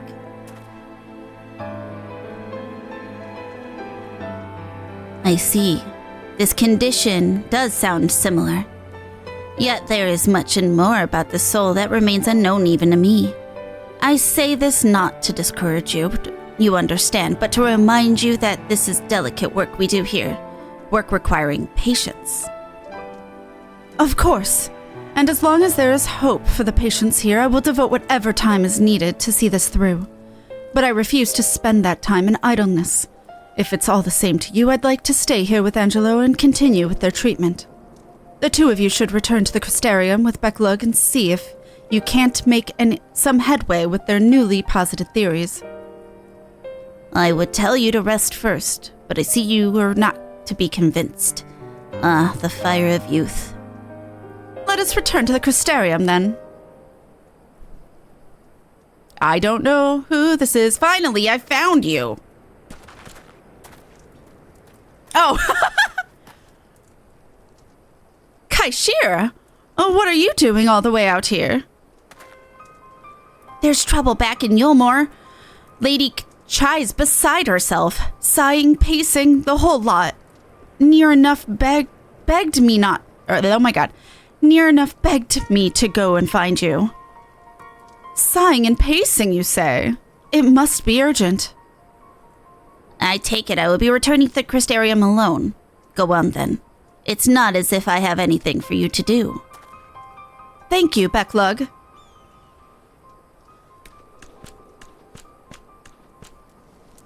Sorry for bothering you and all that, but she says the future of Eulmore's at stake. All right. What's at stake, sir? Stake. Nowhere to turn. Kaishir is anxious to see you and Alphino back to Eulmore. Lady Chai's up in the parlor. Best not keep her waiting, eh? All right. Okay. Ba-ba-da-ba-da. While naught seems to be out of the ordinary, though I do not see Lady Chai anywhere. Probably pacing around outside again, staring off into the distance and all that, sighing. Strange. Let's see if we can find her and discover the source of her distress. Okay.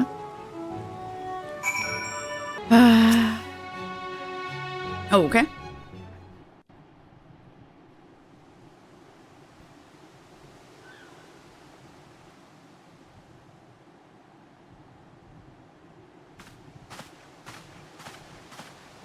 Oh, thank heavens you're here.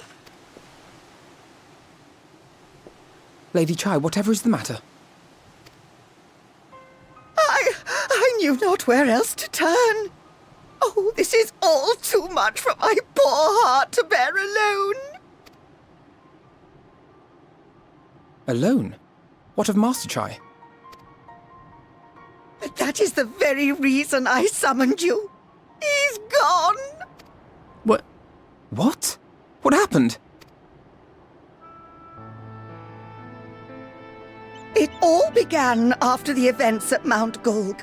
With Lord Vorthry out of the way, we all agreed that a new leader must be chosen. And so you held an election? Yes, well, sort of. Not a single person volunteered to stand, you see. After a lifetime of leisure, we free citizens have grown somewhat indolent. Readapting to the harsh realities of life is trying enough, but to take charge of a broken city as well? No one wanted such responsibility. Nevertheless, Eulmore could not well do without a leader, and so we decided that anyone and everyone should be considered a candidate. And after we cast our ballots and tallied the votes, the mayorship fell upon my dear husband. Well, given the manner in which he orchestrated the construction of the giant Talos, none could deny his leadership qualities. But even before then, he had proven himself at Daedalus Stoneworks, don't forget. He is more than qualified for the role. The perfect choice. Indeed. I told him as much when his victory was first announced. But perhaps I was too forceful in my attempt to encourage him. For shortly after that, he vanished without a word.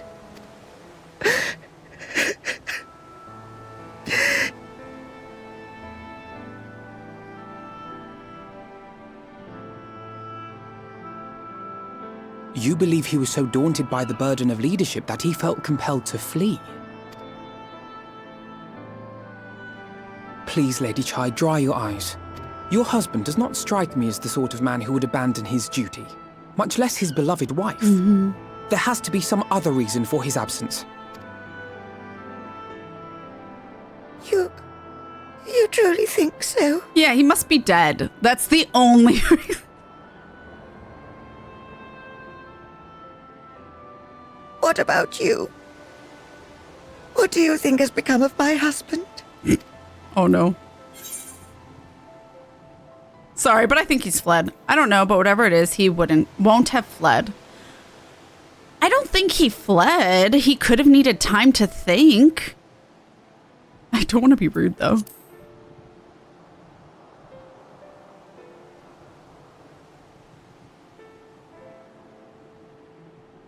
And there you have it, Lady Chai. You needn't worry. Master Chai loves you more than all the world, and he will return. Wherever he may have gone, rest assured we will find him.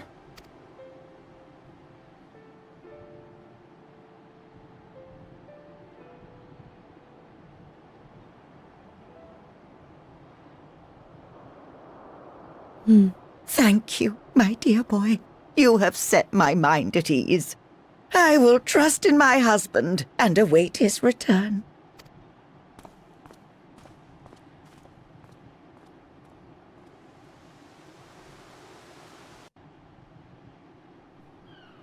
Now where is a bitch?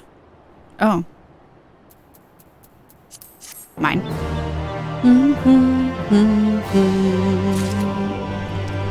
Now where'd a bitch go? A notable absence.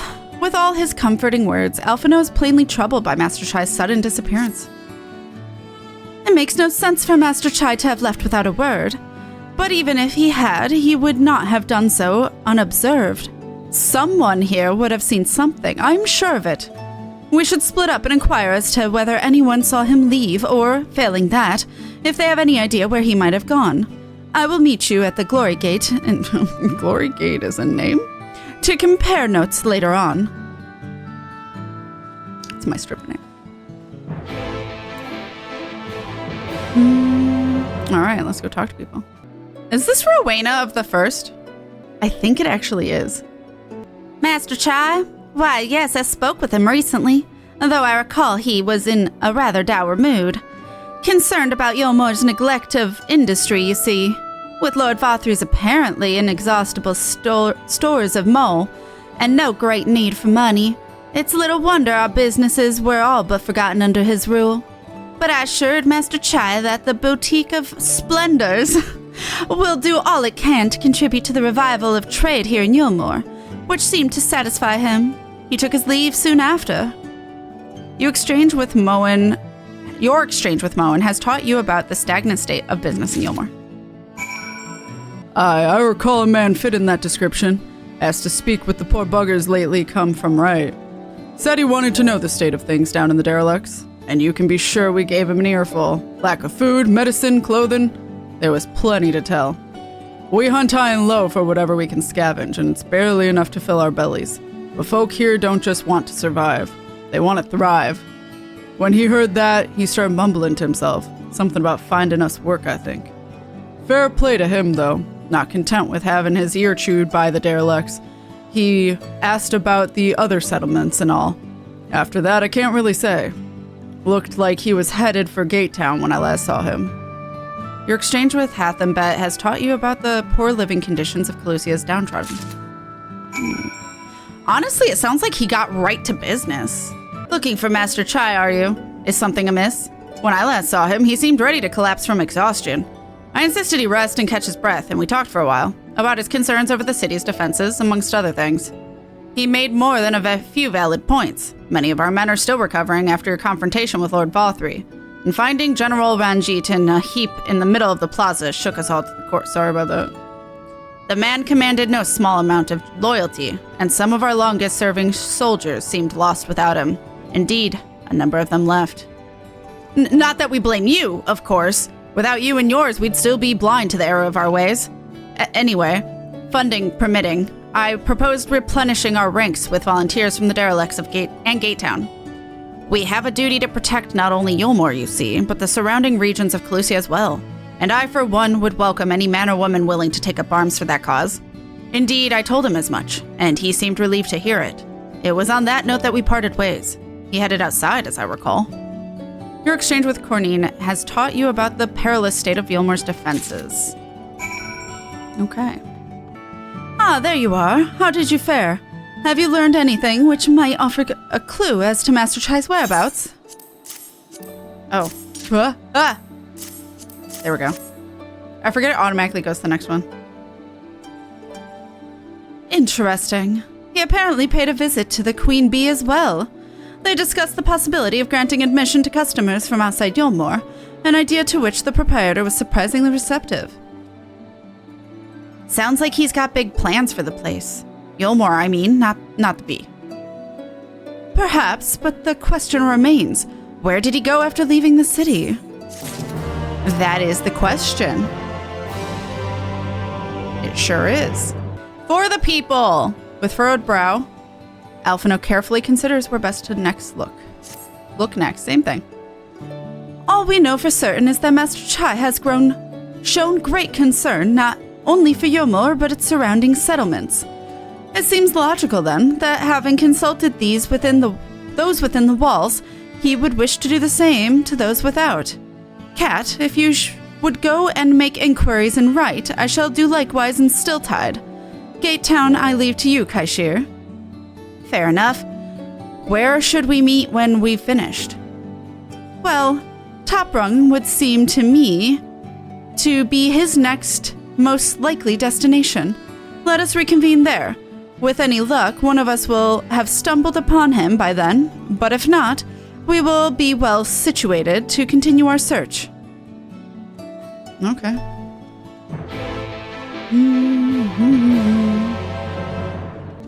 No, the name doesn't ring any bells, but there was a rather dapper-looking Mistle man here not long ago. He wanted to talk about relations between Right and Eulmore, or rather, the lack of them. We lost a great many people to their promises of Mole and the chance of a lavish life among the free, and Vothri thought to take even more from us, conscripting the few able-bodied men we had left to guard his paradise. I needn't tell you what happened when the Sin Eaters came. Such things are hard to forgive. But Vothri's gone now, and we're curious to see what will become of Eulmore in his absence. That's what I told your friend, Chai-Nuzz, was it? And I'm sure the others said the same. Not that what he wanted to hear, I suppose, because he left sooner after. And that was that. Could have just been that he was on to the next town. So he paid a visit to both Right and Gate Town as well, did he? I see. Kaishir and I gleaned much the same. He seems determined to salvage what goodwill might yet remain among the settlements of Clusia. The only likely place he has left to go being Amity. Come, if we are quick, we may yet catch up with him. What happened? I mean, I remember he felt really bad about the people in Amity, and like him and his wife had apologized formally to them. Hey, bitch! We've been fucking looking for you, bro!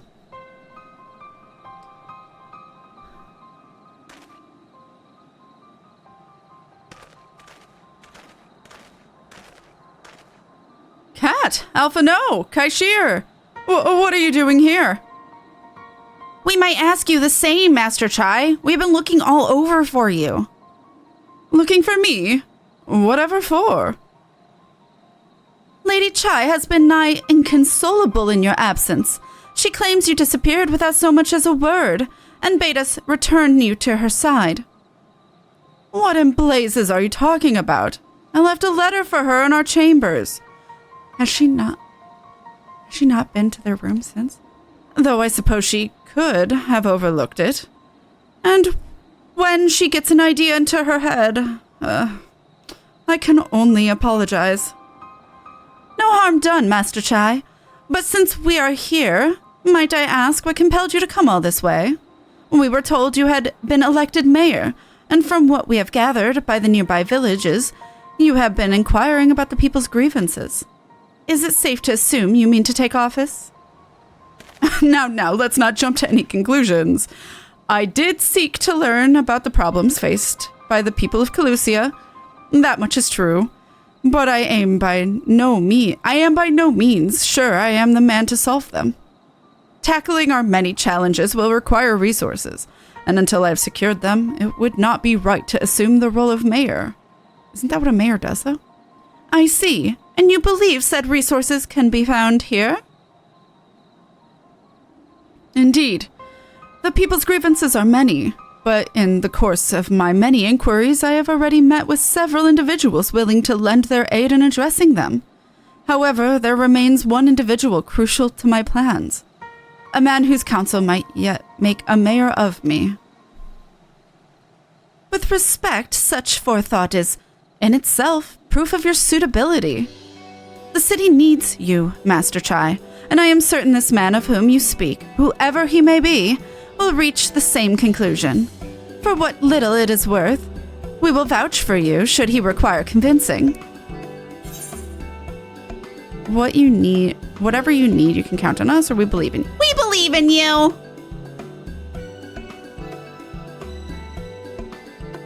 I don't know what to say. You don't need to say anything. You've got your actions to speak for you. For as long as I can remember, all I ever wanted was to make it into Eulmore. But that dream's gone now. Burst like a bubble. Or a boil, more like. Anyway, outside of repaying Master Alpha No, I haven't a clue what to do with myself. Spent most days in a daze, but you? You've been running up and down trying to find a way to fix this mess for everyone.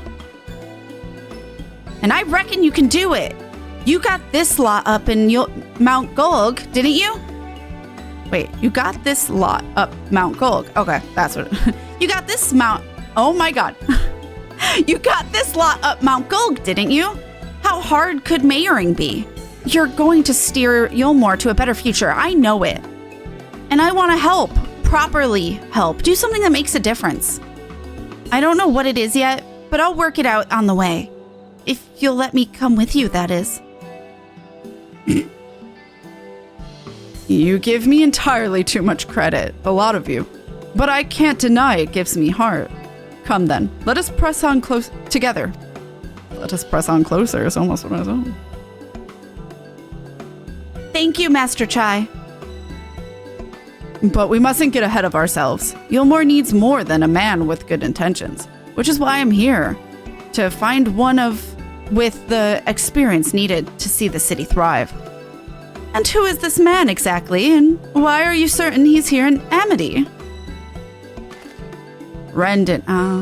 Rendon is his name, and yes, he is, or was. I had scarcely begun to explain myself when he decided his time was better spent elsewhere. He served as chief advisor to Vothry's father when he was in office. If Ranjit was the mayor's right hand, one might say Rendon was the left, and between them they kept Eulmore in the road to prosperity.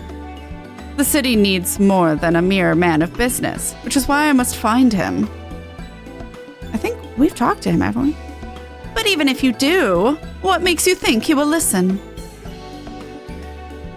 Before giving chase, might it not be wise to speak with those who know him, here in Amity? They may be able to shed light on his reason for rejecting your overtures out of hand. Yes, I suppose that makes sense.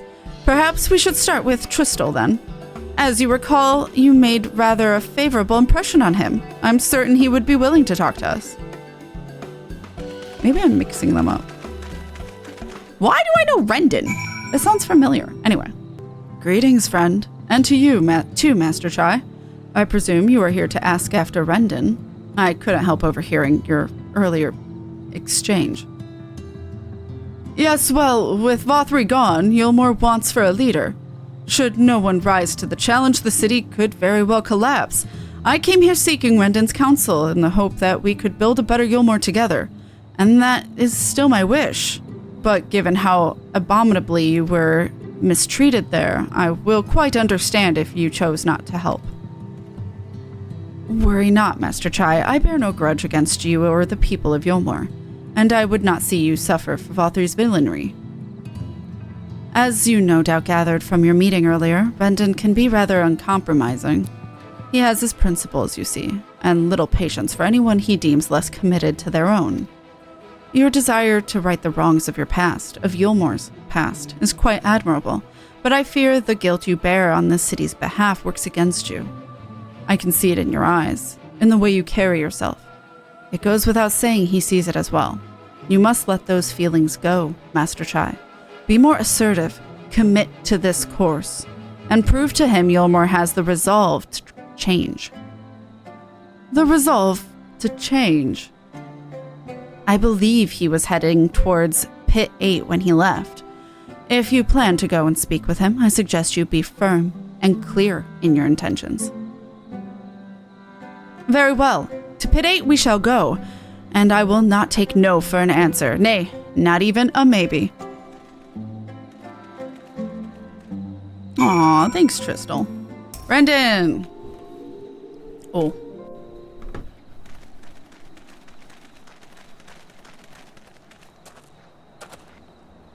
Well, well, it's you again. Well, I see you've invited your friends. Need them to fight your battles for you, do you? I didn't invite them, as it happens, though they are indeed my friends. Well, not only mine, but every true Eulmoreans. They are the ones who awakened us to the truth, to Lord Vorthry's villainy, the famous warriors of darkness. Are they now? Yes, they are. It would be no exaggeration to call them our saviors. We owe much and more to their kindness, but we cannot depend on that kindness forever. To do so would be a little different from entrusting our affairs to Lord Vorthry. Nay, we must learn to stand on our own 2 feet. And I would have them present to witness my attempt. Hear, hear, Master Chai. Your sentiments are admirable. Yet admirable sentiments do not a nation make. In my capacity as advisor, I once strove to build a better Eulmore. Gave honest counsel to my superiors, drafted laws for the benefit of one and all. But in time, my values fell out of favor. There was no need for them in this paradise Vorthry was creating. And so I left my homeland behind. But you, Chai-Nuzz, you were content to wallow in indolence under Vorthry's auspices. And so I cannot help but ask myself what manner of nation you intend to build. We're waiting.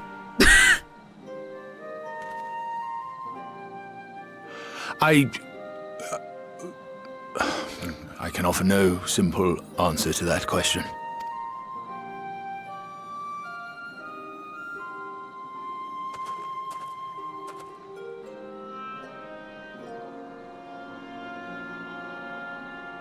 But this much I will say. It is my hope that Eulmore can become a nation which her citizens might freely choose to build together.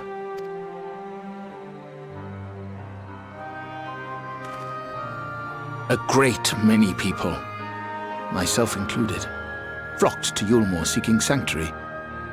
The alternative being to live in fear and die in pain. It seemed an easy choice. And sanctuary we found. As much food and drink as we could ever want. Secured at the cost of the surrounding villages. Little wonder the people gathered at our doorstep, begging to work among the bonded. The free were blind to it all, of course. Content to, as you say, wallow in indolence. In ignorance. Were I mayor, I would first take stock of the city's resources and see that they were assigned equitably. Our days of reckless consumption are behind us. The distinction between free and bonded died with Vorthry. The needs of rich and poor alike must be considered if our nation is to survive. To which end I would take steps to secure channels for supplies, rekindle relations with nearby settlements, who re-establish industry, reach out to neighboring nations, and the list goes on and on.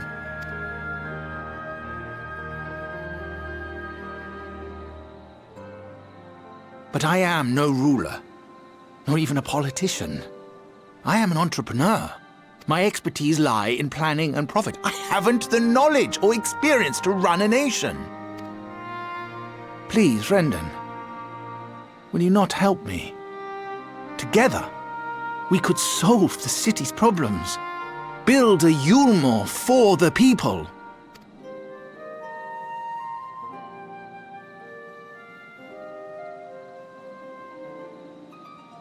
A Eulmore for the people.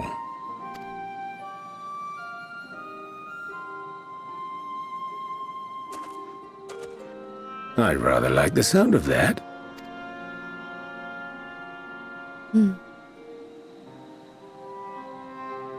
But before I offer you my counsel, I would be certain of your ability to perform the duties of office. You would?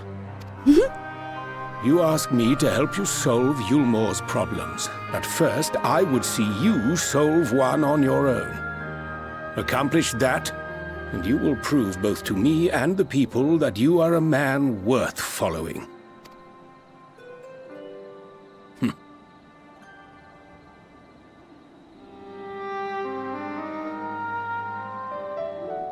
I love Chai-Nuzz. Apparently Chai-Nuzz. What? I love him though. His character growth, his self-awareness, his determination to do better and to be better. Oh my god. All right, let's finish it then. Oh.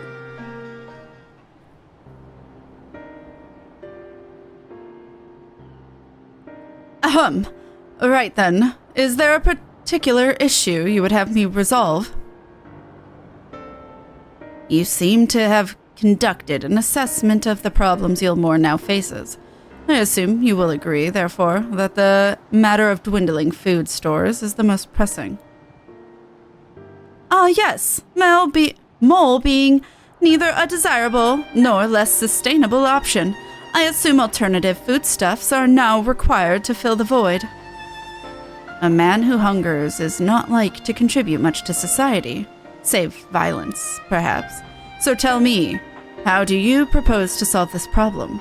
Give me a satisfactory answer, and I will consider offering you my counsel.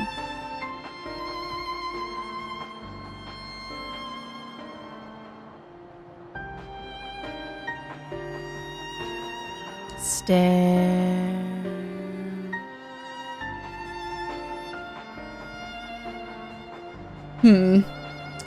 A combination of measures would seem to be in order.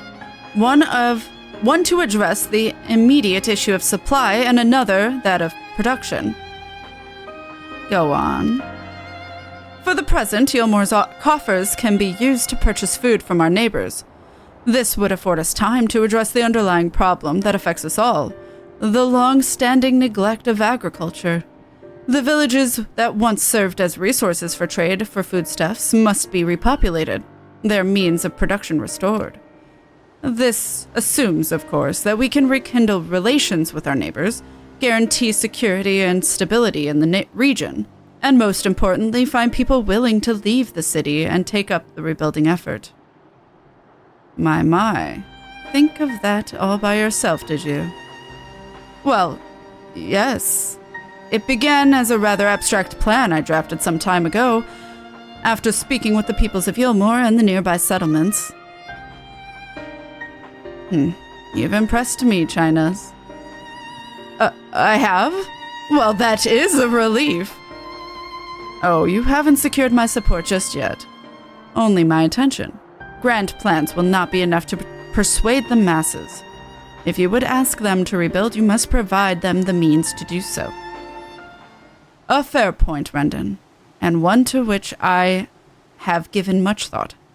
I propose the use of Talos to aid in the establishment and maintenance of these settlements.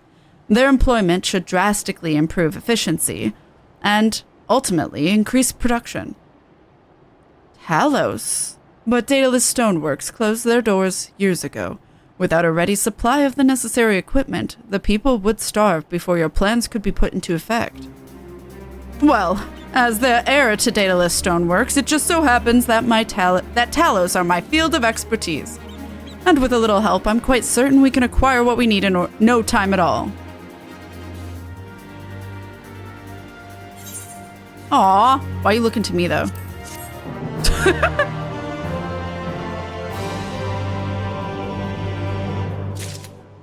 Aww.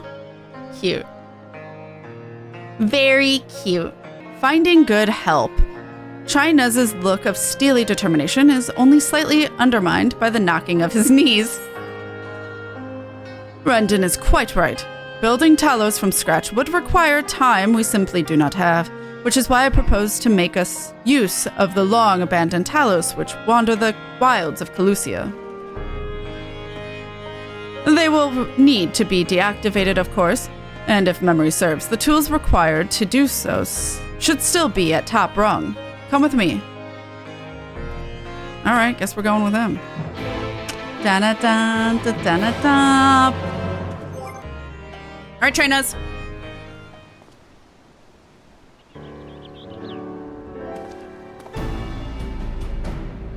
Aha! The old memory hasn't let me down.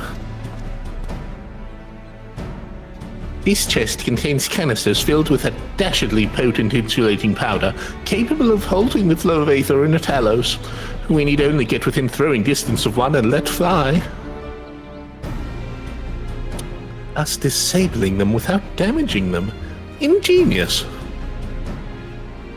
An old trick of the trade, nothing more. Once disabled, it should be a simple enough matter to get them to march to Eulmore. More extensive repairs can wait. Ordinarily, this is where I would ask you to run along and do the deed, but as I have said before, it's high time we learn to stand on our own 2 feet. Thankfully, throwing canisters is something even I should be able to manage. I'm off it, Master Chai. Even if the Talos ain't a threat, there's 101 other things out there waiting to make a meal of you. That's as may be, Kaishir, but Rendon tasked me with solving this problem, and I will not sit idly by while others risk everything to see my harebrained schemes realized. Not this time! Which isn't to say the mere thought of it doesn't fill me with dread. Truth be told, I can't feel my legs. But if I'm to prove I'm a man worth following, I must lead by example.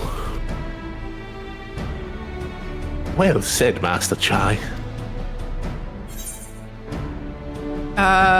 Here.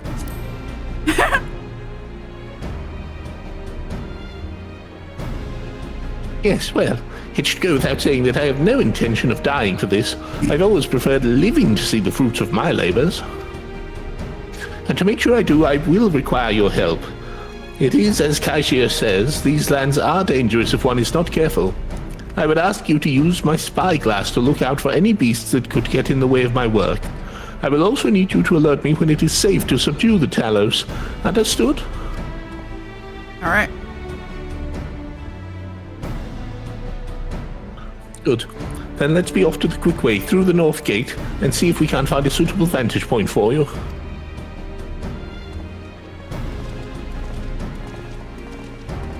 Okay. That works. Am I able to move? Yes. Keep a lookout for danger and alert Chai-Nuzz when it is safe to incapacitate the Talos. You may move the spyglass as well as zoom in and out, point the spyglass at Chai-Nuzz, and give him the signal to sneak near the Talos with right trigger. Okay. Oh. Perhaps. Oh, it's best to approach from the rear. Oh, there we go. Now I can move. I give him the signal what, when he's turned around? I think so. I was worried it was going to turn around again, but it didn't. Looking up Pro ZD, I recognize him. Yeah. Sungwon Cho. Yeah. Thank you. You did it! I was worried it was going to fall back on him. I did it! I did it! Let's move on to another Talos, shall we? He's so excited. Okay. Go wait for everything to turn around. Go. Please don't turn around. Yeah, that's fair.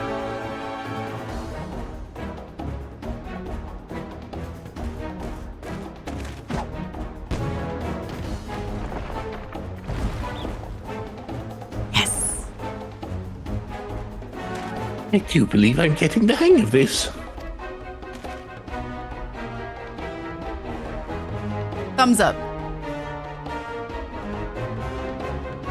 You may leave the next one to me, Kat. Dun, dun, dun, dun, dun, dun, dun, dun.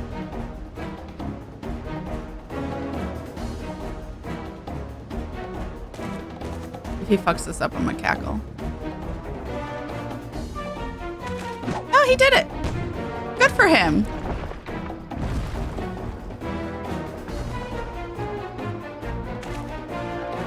Ah, that should do it. Now we have all we need to proceed. Huzzah! Huh? I said huzzah! Yeah. Is it a cussy now? Yes.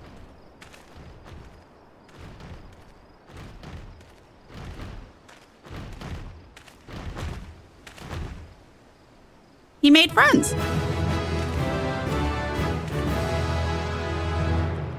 I'm so disappointed they didn't copy his action.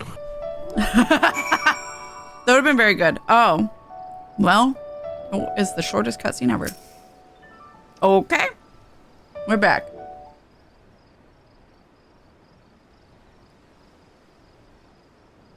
I can scarcely believe it. It was a reckless, foolish plan, but somehow it worked.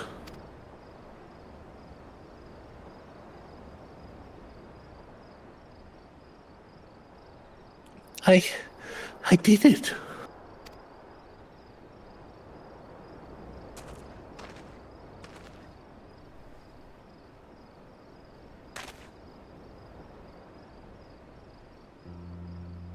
Master Chai, I believe I owe you an apology. Your plan to replenish Eulmore's food stores showed forethought and sound judgment. What's more, it is plain your time at Daedalus Stoneworks has equipped you to lead, as evidenced by the extraordinary company you keep. You, sir. I choked on a nut, it's fine. You, sir, are more than qualified to be the next mayor of Eulmore. I thank you for your vote of confidence, but the fact remains I am wholly ignorant of the world of politics. Which is why I would ask you to join me and grant Eulmore the benefit of your counsel. I would be honored. When the people behold these Talos, I have no doubt they will lend you their support. It would seem Eulmore's leadership is at last in capable hands. Would you not agree?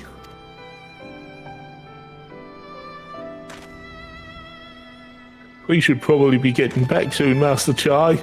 After you've tinkered with the Talos and all that, Lady Chai's worried sick.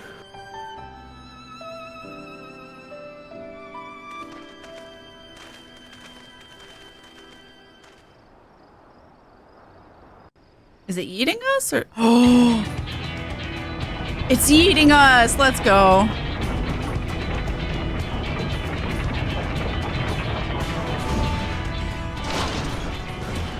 Right. Oh. Right then. Form a line and make for Eulmore.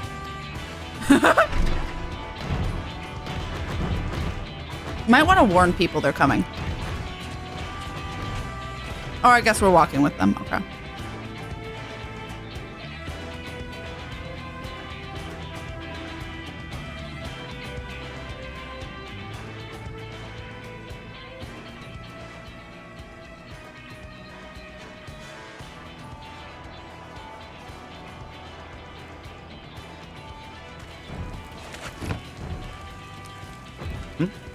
What's that noise?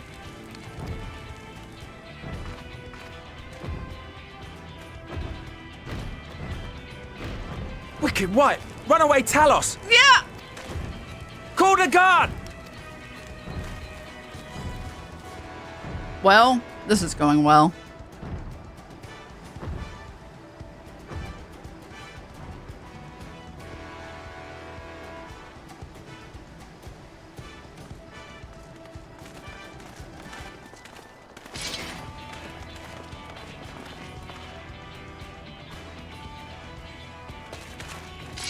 Stay back! All of you! Oh! Julia!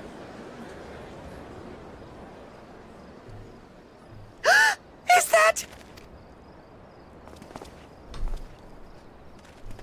She has never been so turned on. Darling, you're back.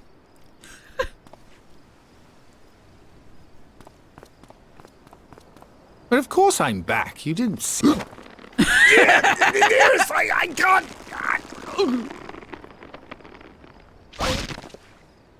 Well, he's dead now. Oh dear. She committed a murder. What? Oh, he's healing him!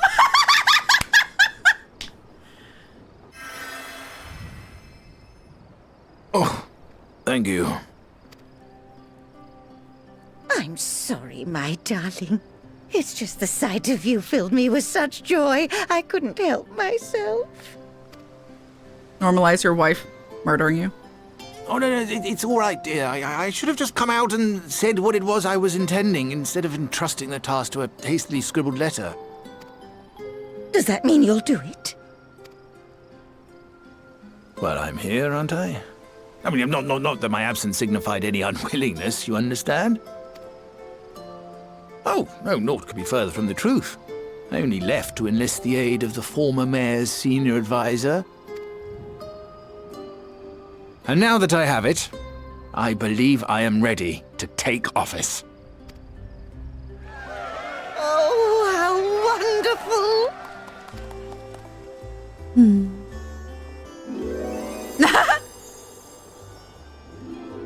Aww. Is she gonna kill him again? Dearest, please! She will be the death of him.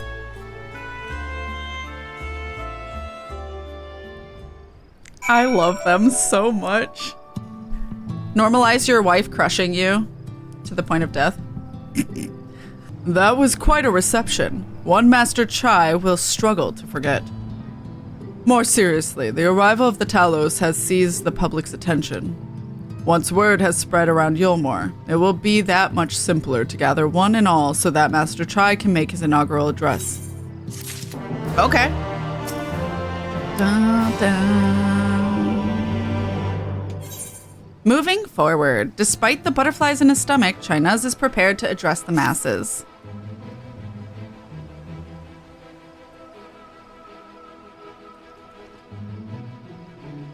No need to fret, Cat. I have never felt better. And not at all overawed by the prospect of addressing the assembled masses of Eulmore. As for where to do it, if we're to accommodate everyone who might feasibly wish to attend, I suppose the only place large enough would be the Emergent. Then I will go and spread the word among the citizens, both free and bonded, that they are to assemble there to meet their new mayor. You there, Kaishir, was it? Would you go and inform the residents of Gate Town and the derelicts? Of course I will. Good lad. I will let the guards know not to bar the way to Vorthry's chambers. It goes without saying that I expect the Warrior of Darkness to attend, assuming he's available. Might as well see it through to the bitter end, eh? The doorman at the crown lift will show you up. All right. Da, da, da, da, da. Ah, yes. Master Chai told us to expect you. The Emergent is already filling up with people of all persuasions, free and bonded, citizens and non-citizens. But for you, our guest of honor, we have reserved a place at the front. Right this way, sir. Oh, I get special service.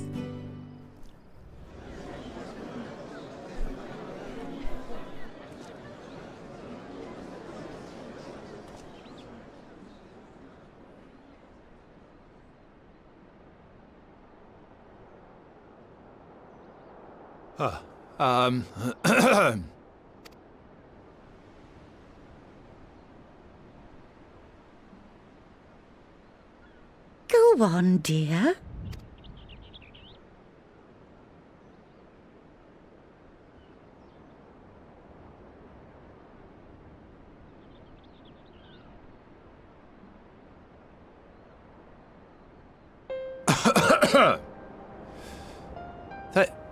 Thank you all for gathering here today. But before going any further, could I ask the free citizens of Eulmore to look around?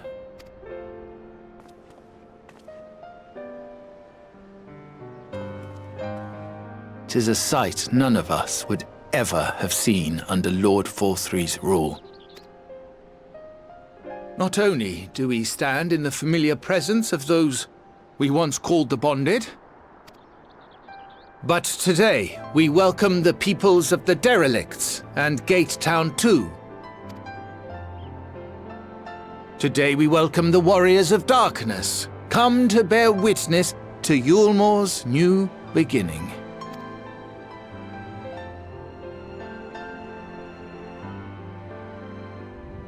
As you know, an election was recently held, at the end of which I had the honor of being chosen to succeed Lord Forthry. You place great faith in me, and I promise to do my utmost to live up to your expectations, and I will seek always to carry out the duties of this office with integrity and fairness.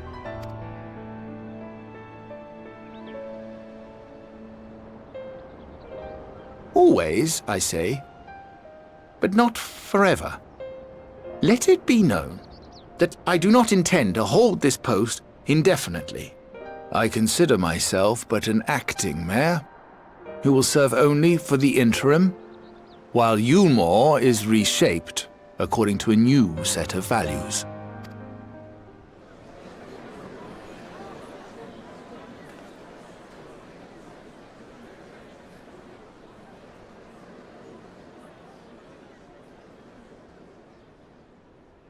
No longer can we think of ourselves as divided, as the free and the bonded, citizens and non-citizens. The systems put in place by Lord Forthry must be undone. But even as we tear down the old, we must give thought to the new, to what manner of nation Eulmore should become. Whatever the answer may be, it cannot be decided by one man alone. And so I propose that an open forum be held, that we might all discuss how best to strive towards a better future. However, there can be no talk of the morrow unless we first address the issues of today.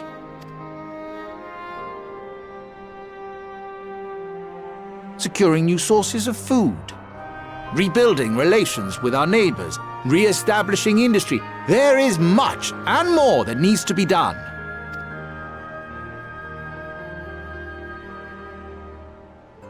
Too much for a mere man of business. And so I pledge instead to do everything in my power to ensure our city's security and stability while we all work together to see these problems solved. The road before us will not be easy, and I know full well how daunting the prospect of honest labor may seem to some of you. But we must accept the reality of our circumstances. We must move forward. This much we owe to ourselves and to the brave heroes who risked their lives to bring back the night. Once we have shored up our city's foundations and regained some semblance of normality, let us reconvene to speak of the future. Until then, I humbly ask that you lend me and each other your strength for Eulmore!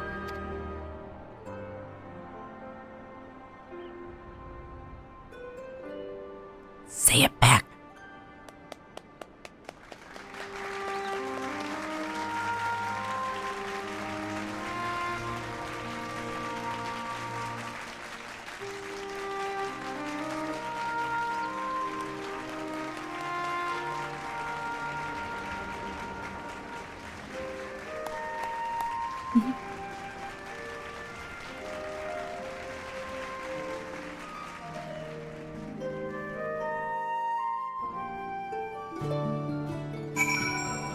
Aw, what a cute moment.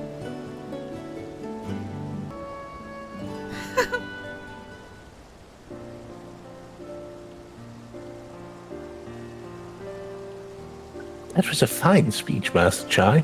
I believe your words stirred every soul in attendance. Stirred them to action, I hope. If I have learned anything from all of this, it is that change begins with the individual.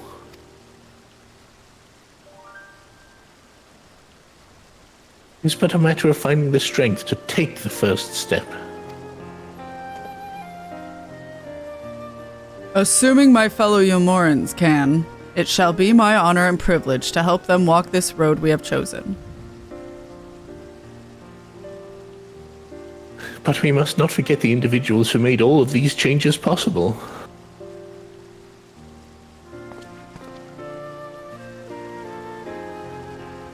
Were it within my power, I would carve a tribute to your heroism into the very stone upon which this city stands.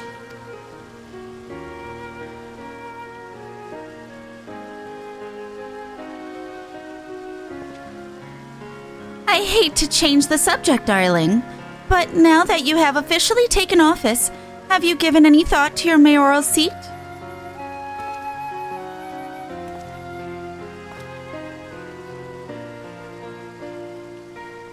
We will not be moving into the emergent, dearest. It's too big for one thing, and too far from the people for another.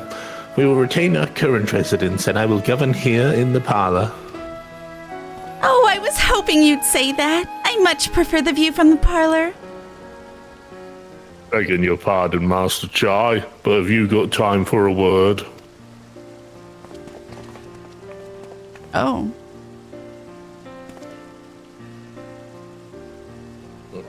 Yes, of course. Hath and Bet?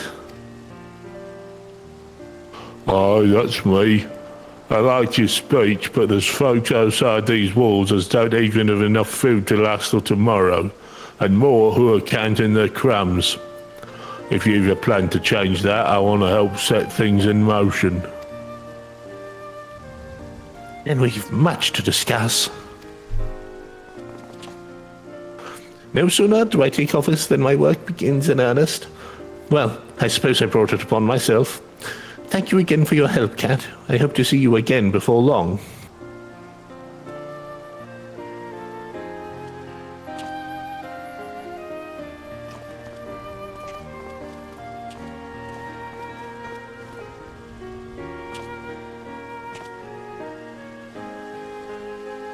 What a day. I don't know what it means exactly, but I do know I've got plenty to think about. I sense we all have a great deal to consider. I've resolved to remain here until such time as Eulmore's future was secured, but it is clear to me now that the city is in capable hands.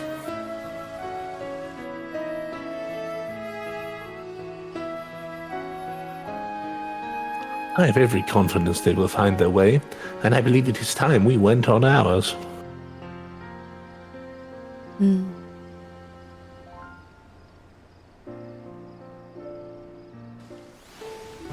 All right. Hell yeah. So Alphino's leaving too, is he? Seems like everyone's moving on, everything's changing. I've been thinking about what I should do in all this.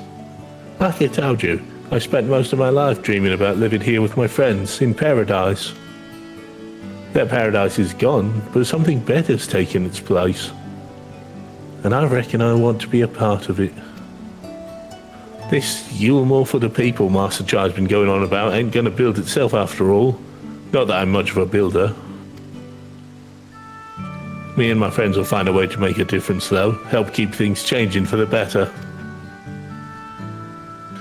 A far nobler dream than the one to which you clung before, and one I am happy to say we share. Whatever path you choose, I will pray for your success. Well, when you put it like that, there's no going back now, is there? We've got a few ideas on how we can do our bit, just a matter of taking the first step. All right.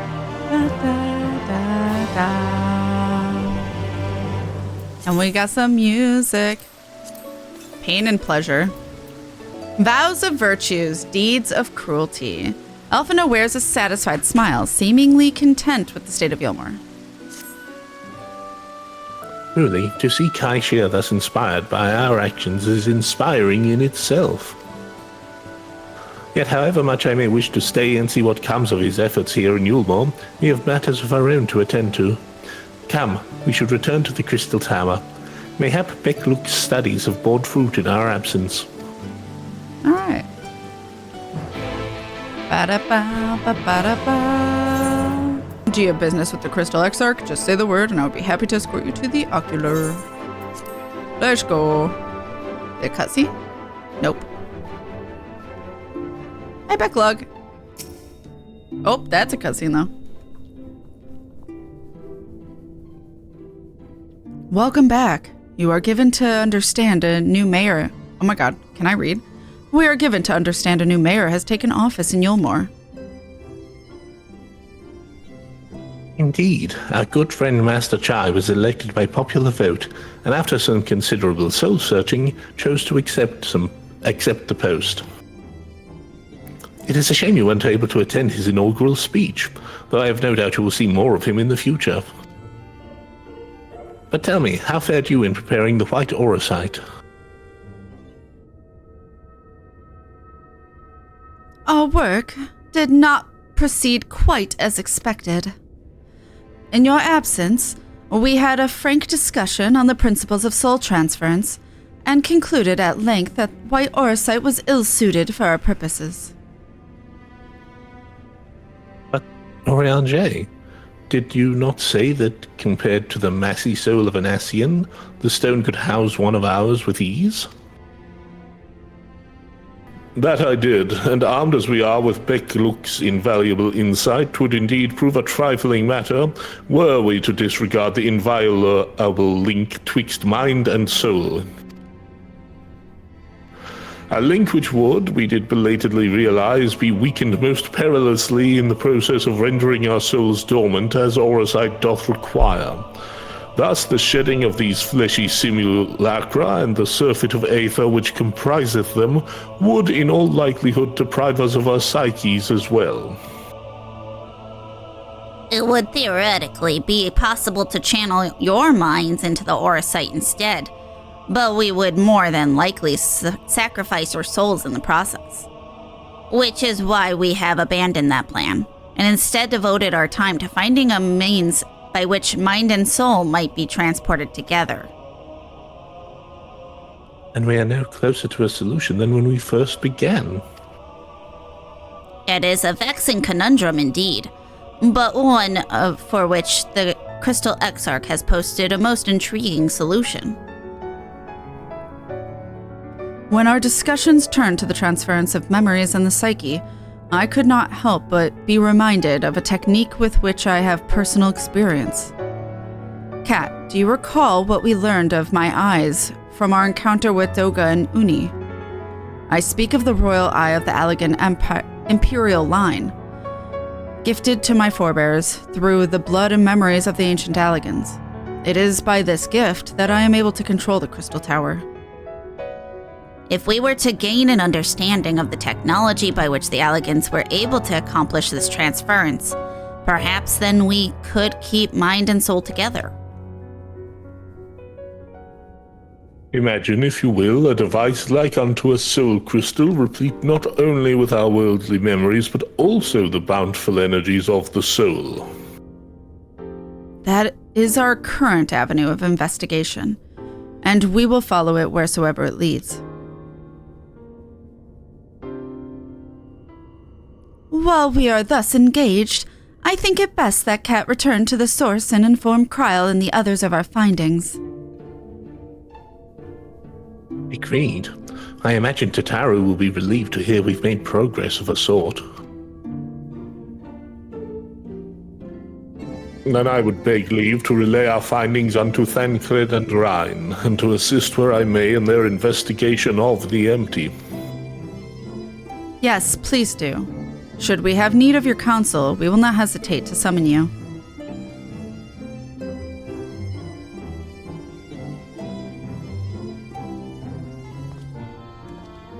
was a very drawn out goodbye. Give our regards to Tataru, won't you? And ask her to make sure they turn me over. I don't want bed sores. I mean, fair. Kat, you're back. How did everything go in the first? Wait, don't tell me. Crow will be here shortly, and she'll want to hear too. She's just tending to the others. Their bodies, I mean. Gods, I don't think I'll ever get used to saying that. Anyway, you can tell us everything the moment she gets here. Upon speaking with Tataru, several cutscenes will play in sequence. It is recommended that you set aside sufficient time to view these scenes in their entirety. I'm gonna hit snooze on these ads just in case. All right, YOLO.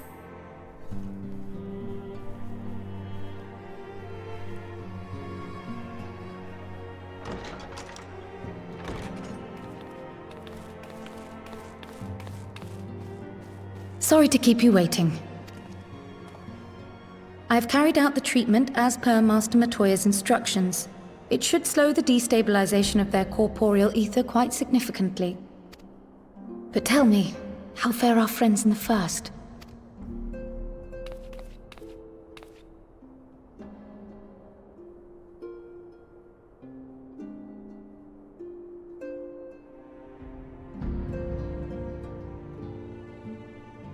So this Becklug's the first to lead an authority on soulcraft, are they? Sounds promising. And Urianger's proffered solution of white auracite is rather ingenious now that I think of it. Well, while they press on with their preparations, you may rest assured we will continue to do our part here.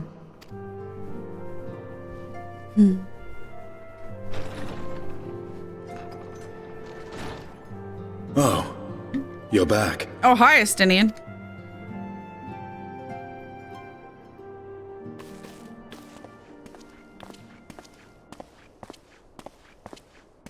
I have to say he looks so much better in casual wear.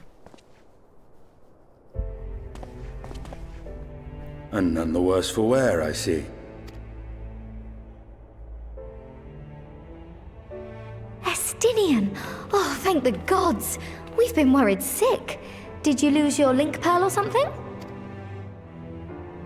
The situation in Garlemald has become more complicated. I was making my escape from the capital when I ran into one of yours, Riol. He thought it best we come straight here. More complicated how?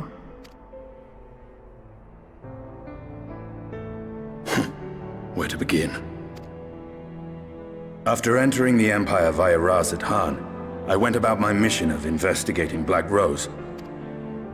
It was then, inside a provincial factory, that I encountered the one who styles himself Shadow Hunter, Gaius Baelsar. Our goals being apparently aligned, we joined forces and ventured on into the heart of the capital, to the very Imperial Palace itself. There, we found a man whom all assumed dead.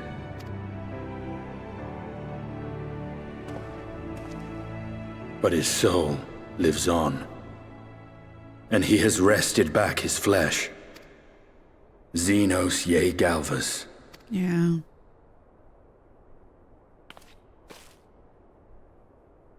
Nor did the surprises end there, for no sooner had we arrived than he murdered his sire in cold blood. The Emperor is dead. This sent Gaius into a rage, and he charged in, blade drawn. Oh, we gonna get an Echo flashback? Oh, Kryl too.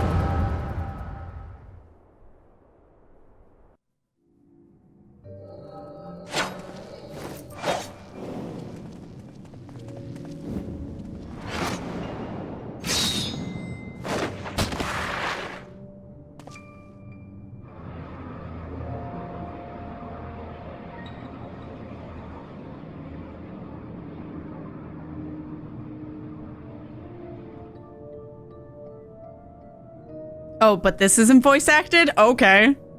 I've seen him in action. His body, at least. You will not best him alone. Nay, death will not come easily to that thing. If you would join me, then by all means.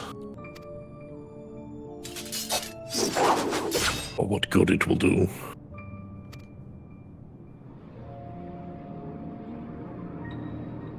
The Black Wolf and the Azure Dragoon. I suppose this might suffice.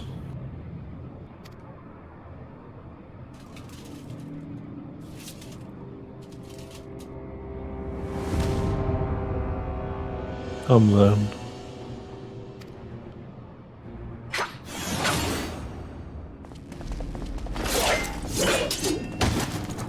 The fucking...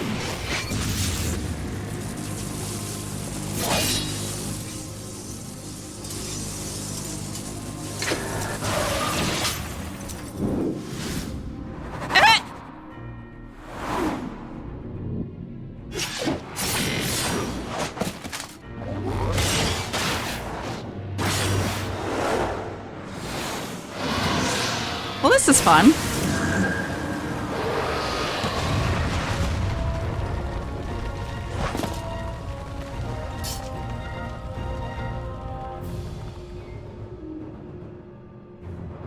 Ah, the simple pleasure of one's own flesh. Truly, there is no place like home. Abomination.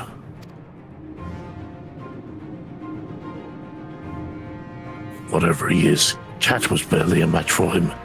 If we stay here much longer.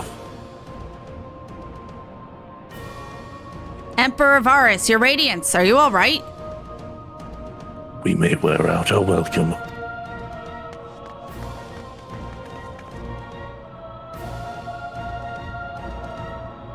Your radiance, no! Must even the most middling of sport be spoiled? The world conspires to bore me. But I have no cause to remain. I leave these vermin to you. Dinos!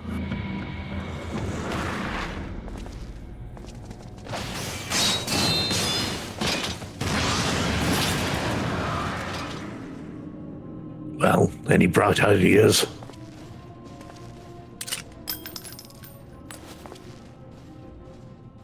Just one.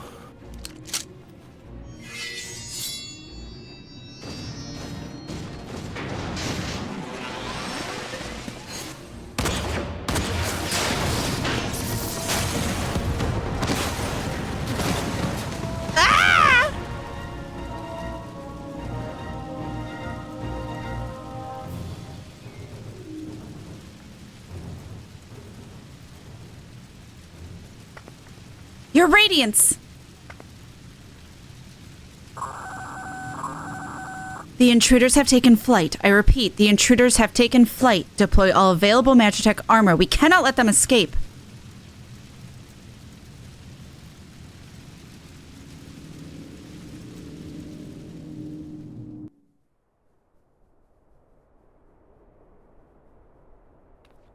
Oh, okay. Oh! The letter O! Alert, alert, intruders detected in the Imperial... Oh my god. I don't know my attacks! This is... nearby, this is a combo. Wow, that's not... okay. It looks like you've only really got 2 buttons. Yeah, that's not bad. And a self-heal. I am too close for this. There they are. Stop them. What? Oh, it just wasn't close enough because melee. Ah. I'm a Stinian. This is what playing Dragoon is like. Yeah, well, barely. Don't think it's just 2 buttons. No, you think.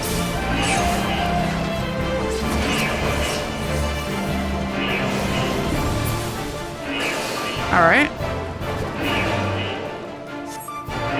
Dun, dun, dun, dun. I didn't remember this at all. Or maybe I should save that. Oh well.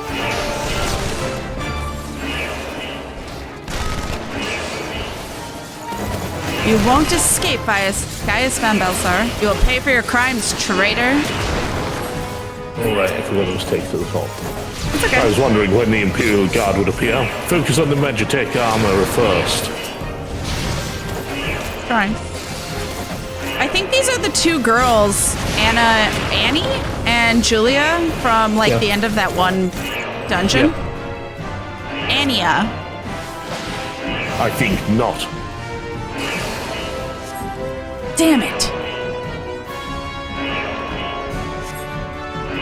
This way, quickly. The way I run is so good.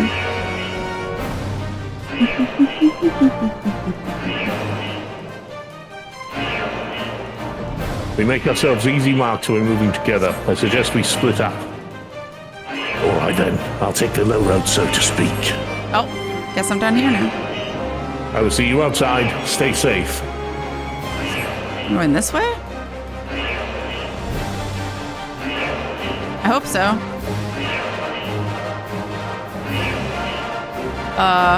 Oh. Connecting corridor. Also, while I'm doing this, I'm gonna snooze the alerts one more time. Okay. Oh.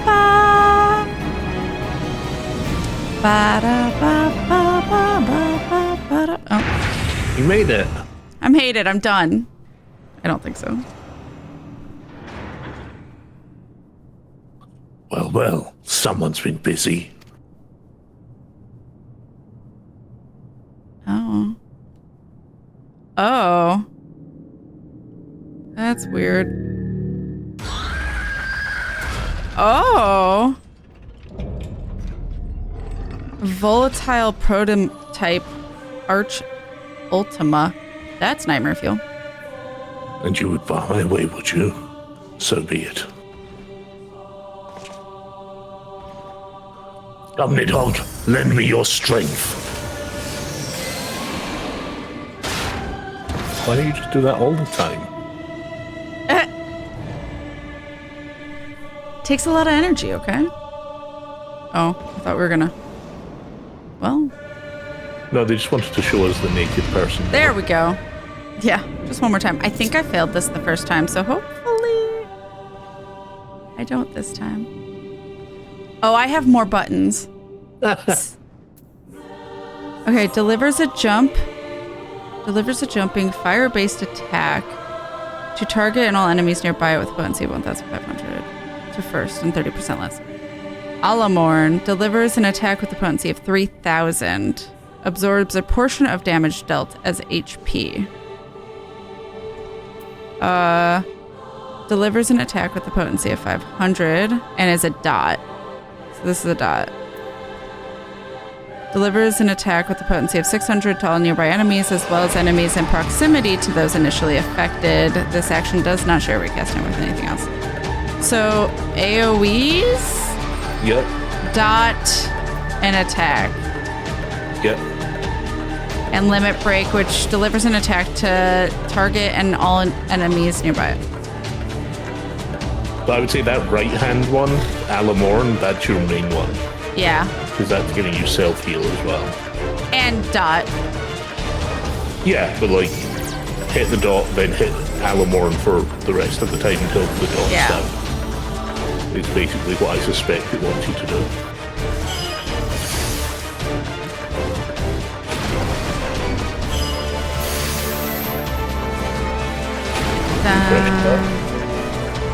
Oh, thank you.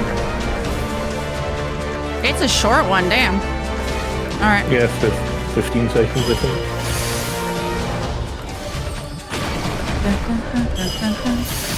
I forgot there's not just the 8-man and 24-man I have left. Thank you. There's one other storyline we gotta do. Fuck. You have much time? I said ready the battle data, damn you.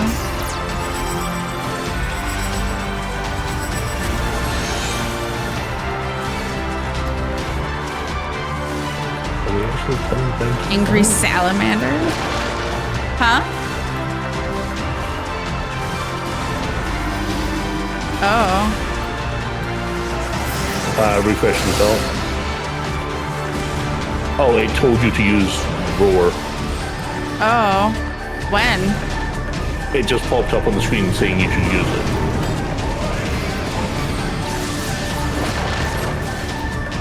Oh. But it says drive back the Garlean soldiers with the roar.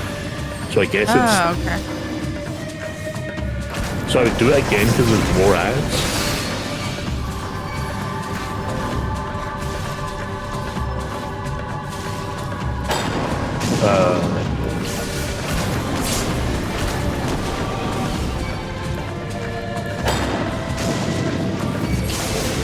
Got those. Ow. Oh, like heals.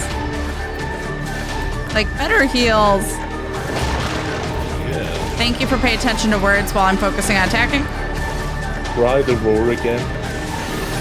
There's two. Oh, that's not the roar. This is the roar. Woohoo!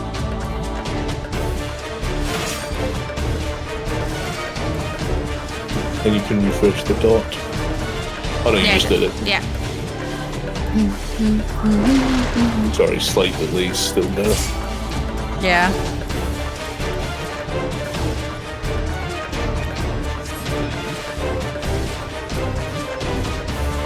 I remember this. Wish I had a Dragoon attack with 3000 potency, right? Now you can refresh the dot. Oh, it's invulnerable now. Okay. Oh. So I assume you're going to have to limit break in a moment. Probably. My heal there you though. Okay. Limit break. I tried. Oh, that was me pressing it. Oh, thank God. I thought it hit me. Taste my lance.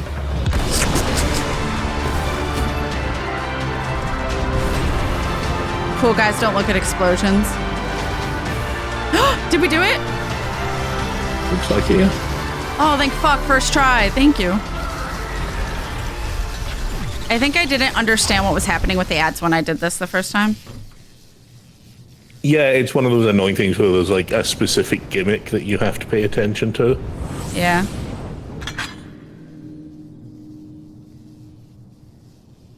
But yeah, it really highlights how easy Dragoon is. So few buttons. Garleans and their machina. Now, where are you, Gaius?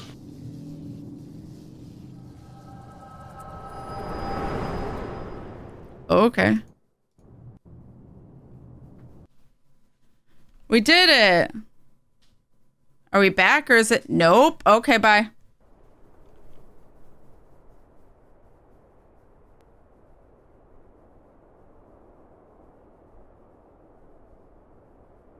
Are you all right?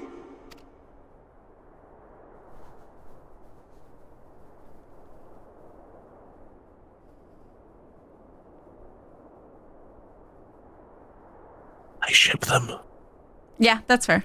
Peer into my past, did you? Not intentionally.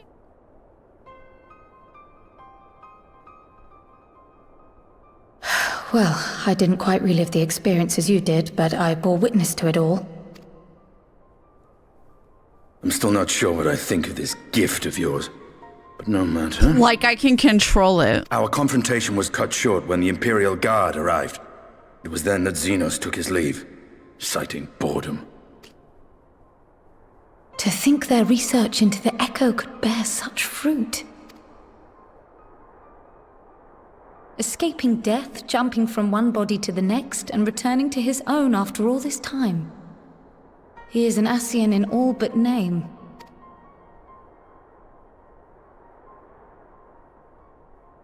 It beggars belief, aye.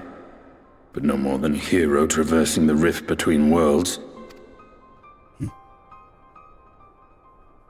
you calling me out? My concerns are far more prosaic. With the Emperor dead and the Crown Prince missing, the Empire is in disarray. Until order is restored, assuming it even possible, we needn't fear an Imperial reprisal. And for reasons of his own, Xenos took it upon himself to rid the world of Black Rose. Riol has already gone to apprise the Alliance leaders of these developments. We may leave the matter in their hands for now. Then perhaps we have seen the last of the fighting at Gimlet. Though, if it comes to civil war, I cannot help but fear for the provinces.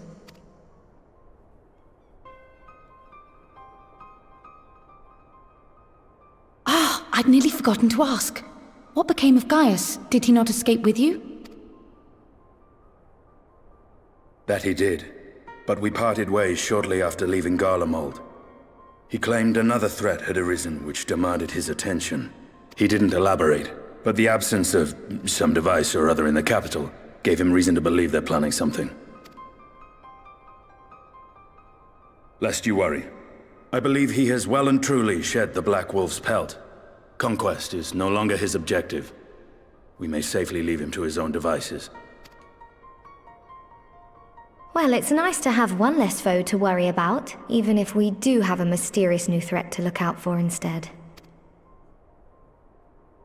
Speaking of which, I'll see that Riol and Al Shinobi are made aware. Though we still know next to nothing, it can't hurt to be vigilant.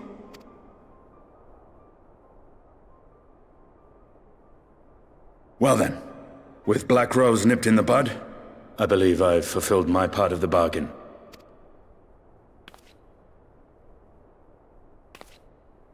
That's true, but with the Archon still slumbering away, we were hoping you might agree to stay with us for a little bit longer. Remember Tataru's blackmail. Sorry, but I'm not inclined to extend my contract. Damn. Gaius isn't the only one with business to attend to. Aww, Tataru. Thank you for your help then, Estinian. I see why Alphino admires you so. That feels like shade.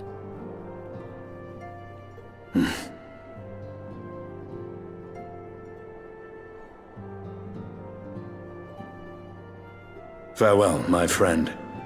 See that you don't make a habit of dozing off in battle. Fuck off. Yeah, you want to talk shit, Estinian? We saw your memories. We know how much you paid for those clothes. I suppose we should all be getting on then. As ever, we will see to the Archon's needs. In the meantime, why not get some rest?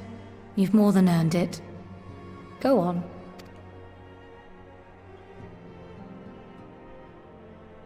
Weren't we asleep for like 5 years?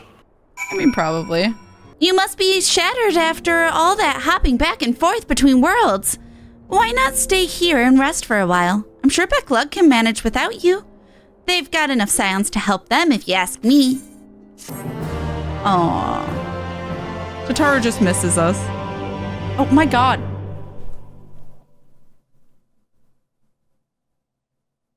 Meanwhile, in Garlemald.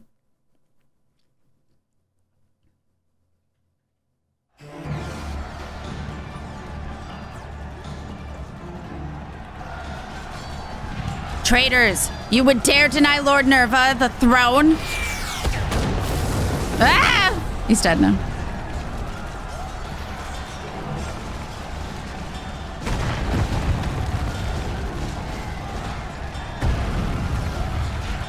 Onward. Before this day is done, victory shall be ours.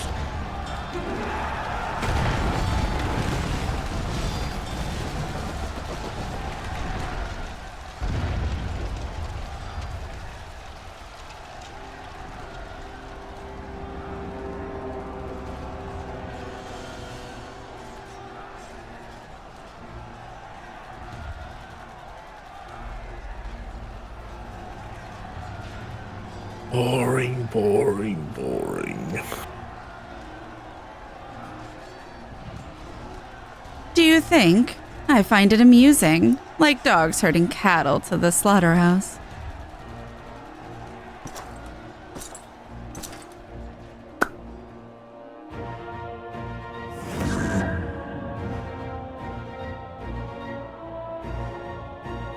That's you.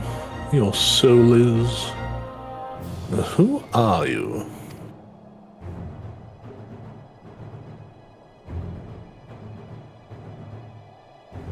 Before your majesty, I am but another dog, lost in want of a new master. A hunting dog, if you should wish it so. For I know full well the prey you would seek out. Seek next, same thing. Zodiac.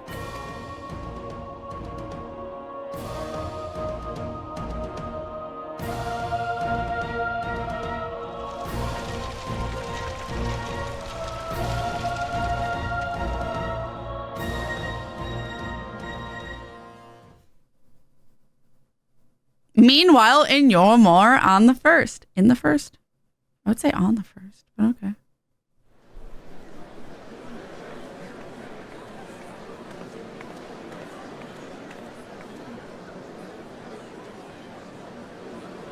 Did you hear? The mayor's reopening Daedalus Stoneworks and they're looking for labourers.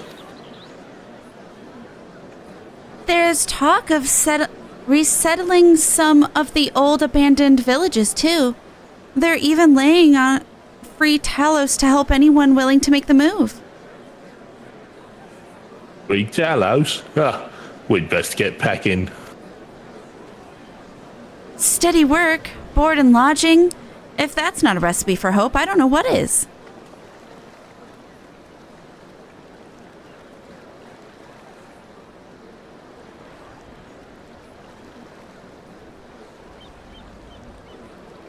Oop.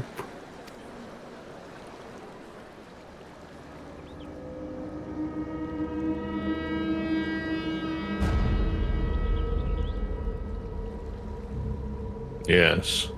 So long as I yet live, I would see that feeble flame rekindled. Harper? But you're with me. Who are you? What? But who was phone? It is my destiny to see our dream fulfilled.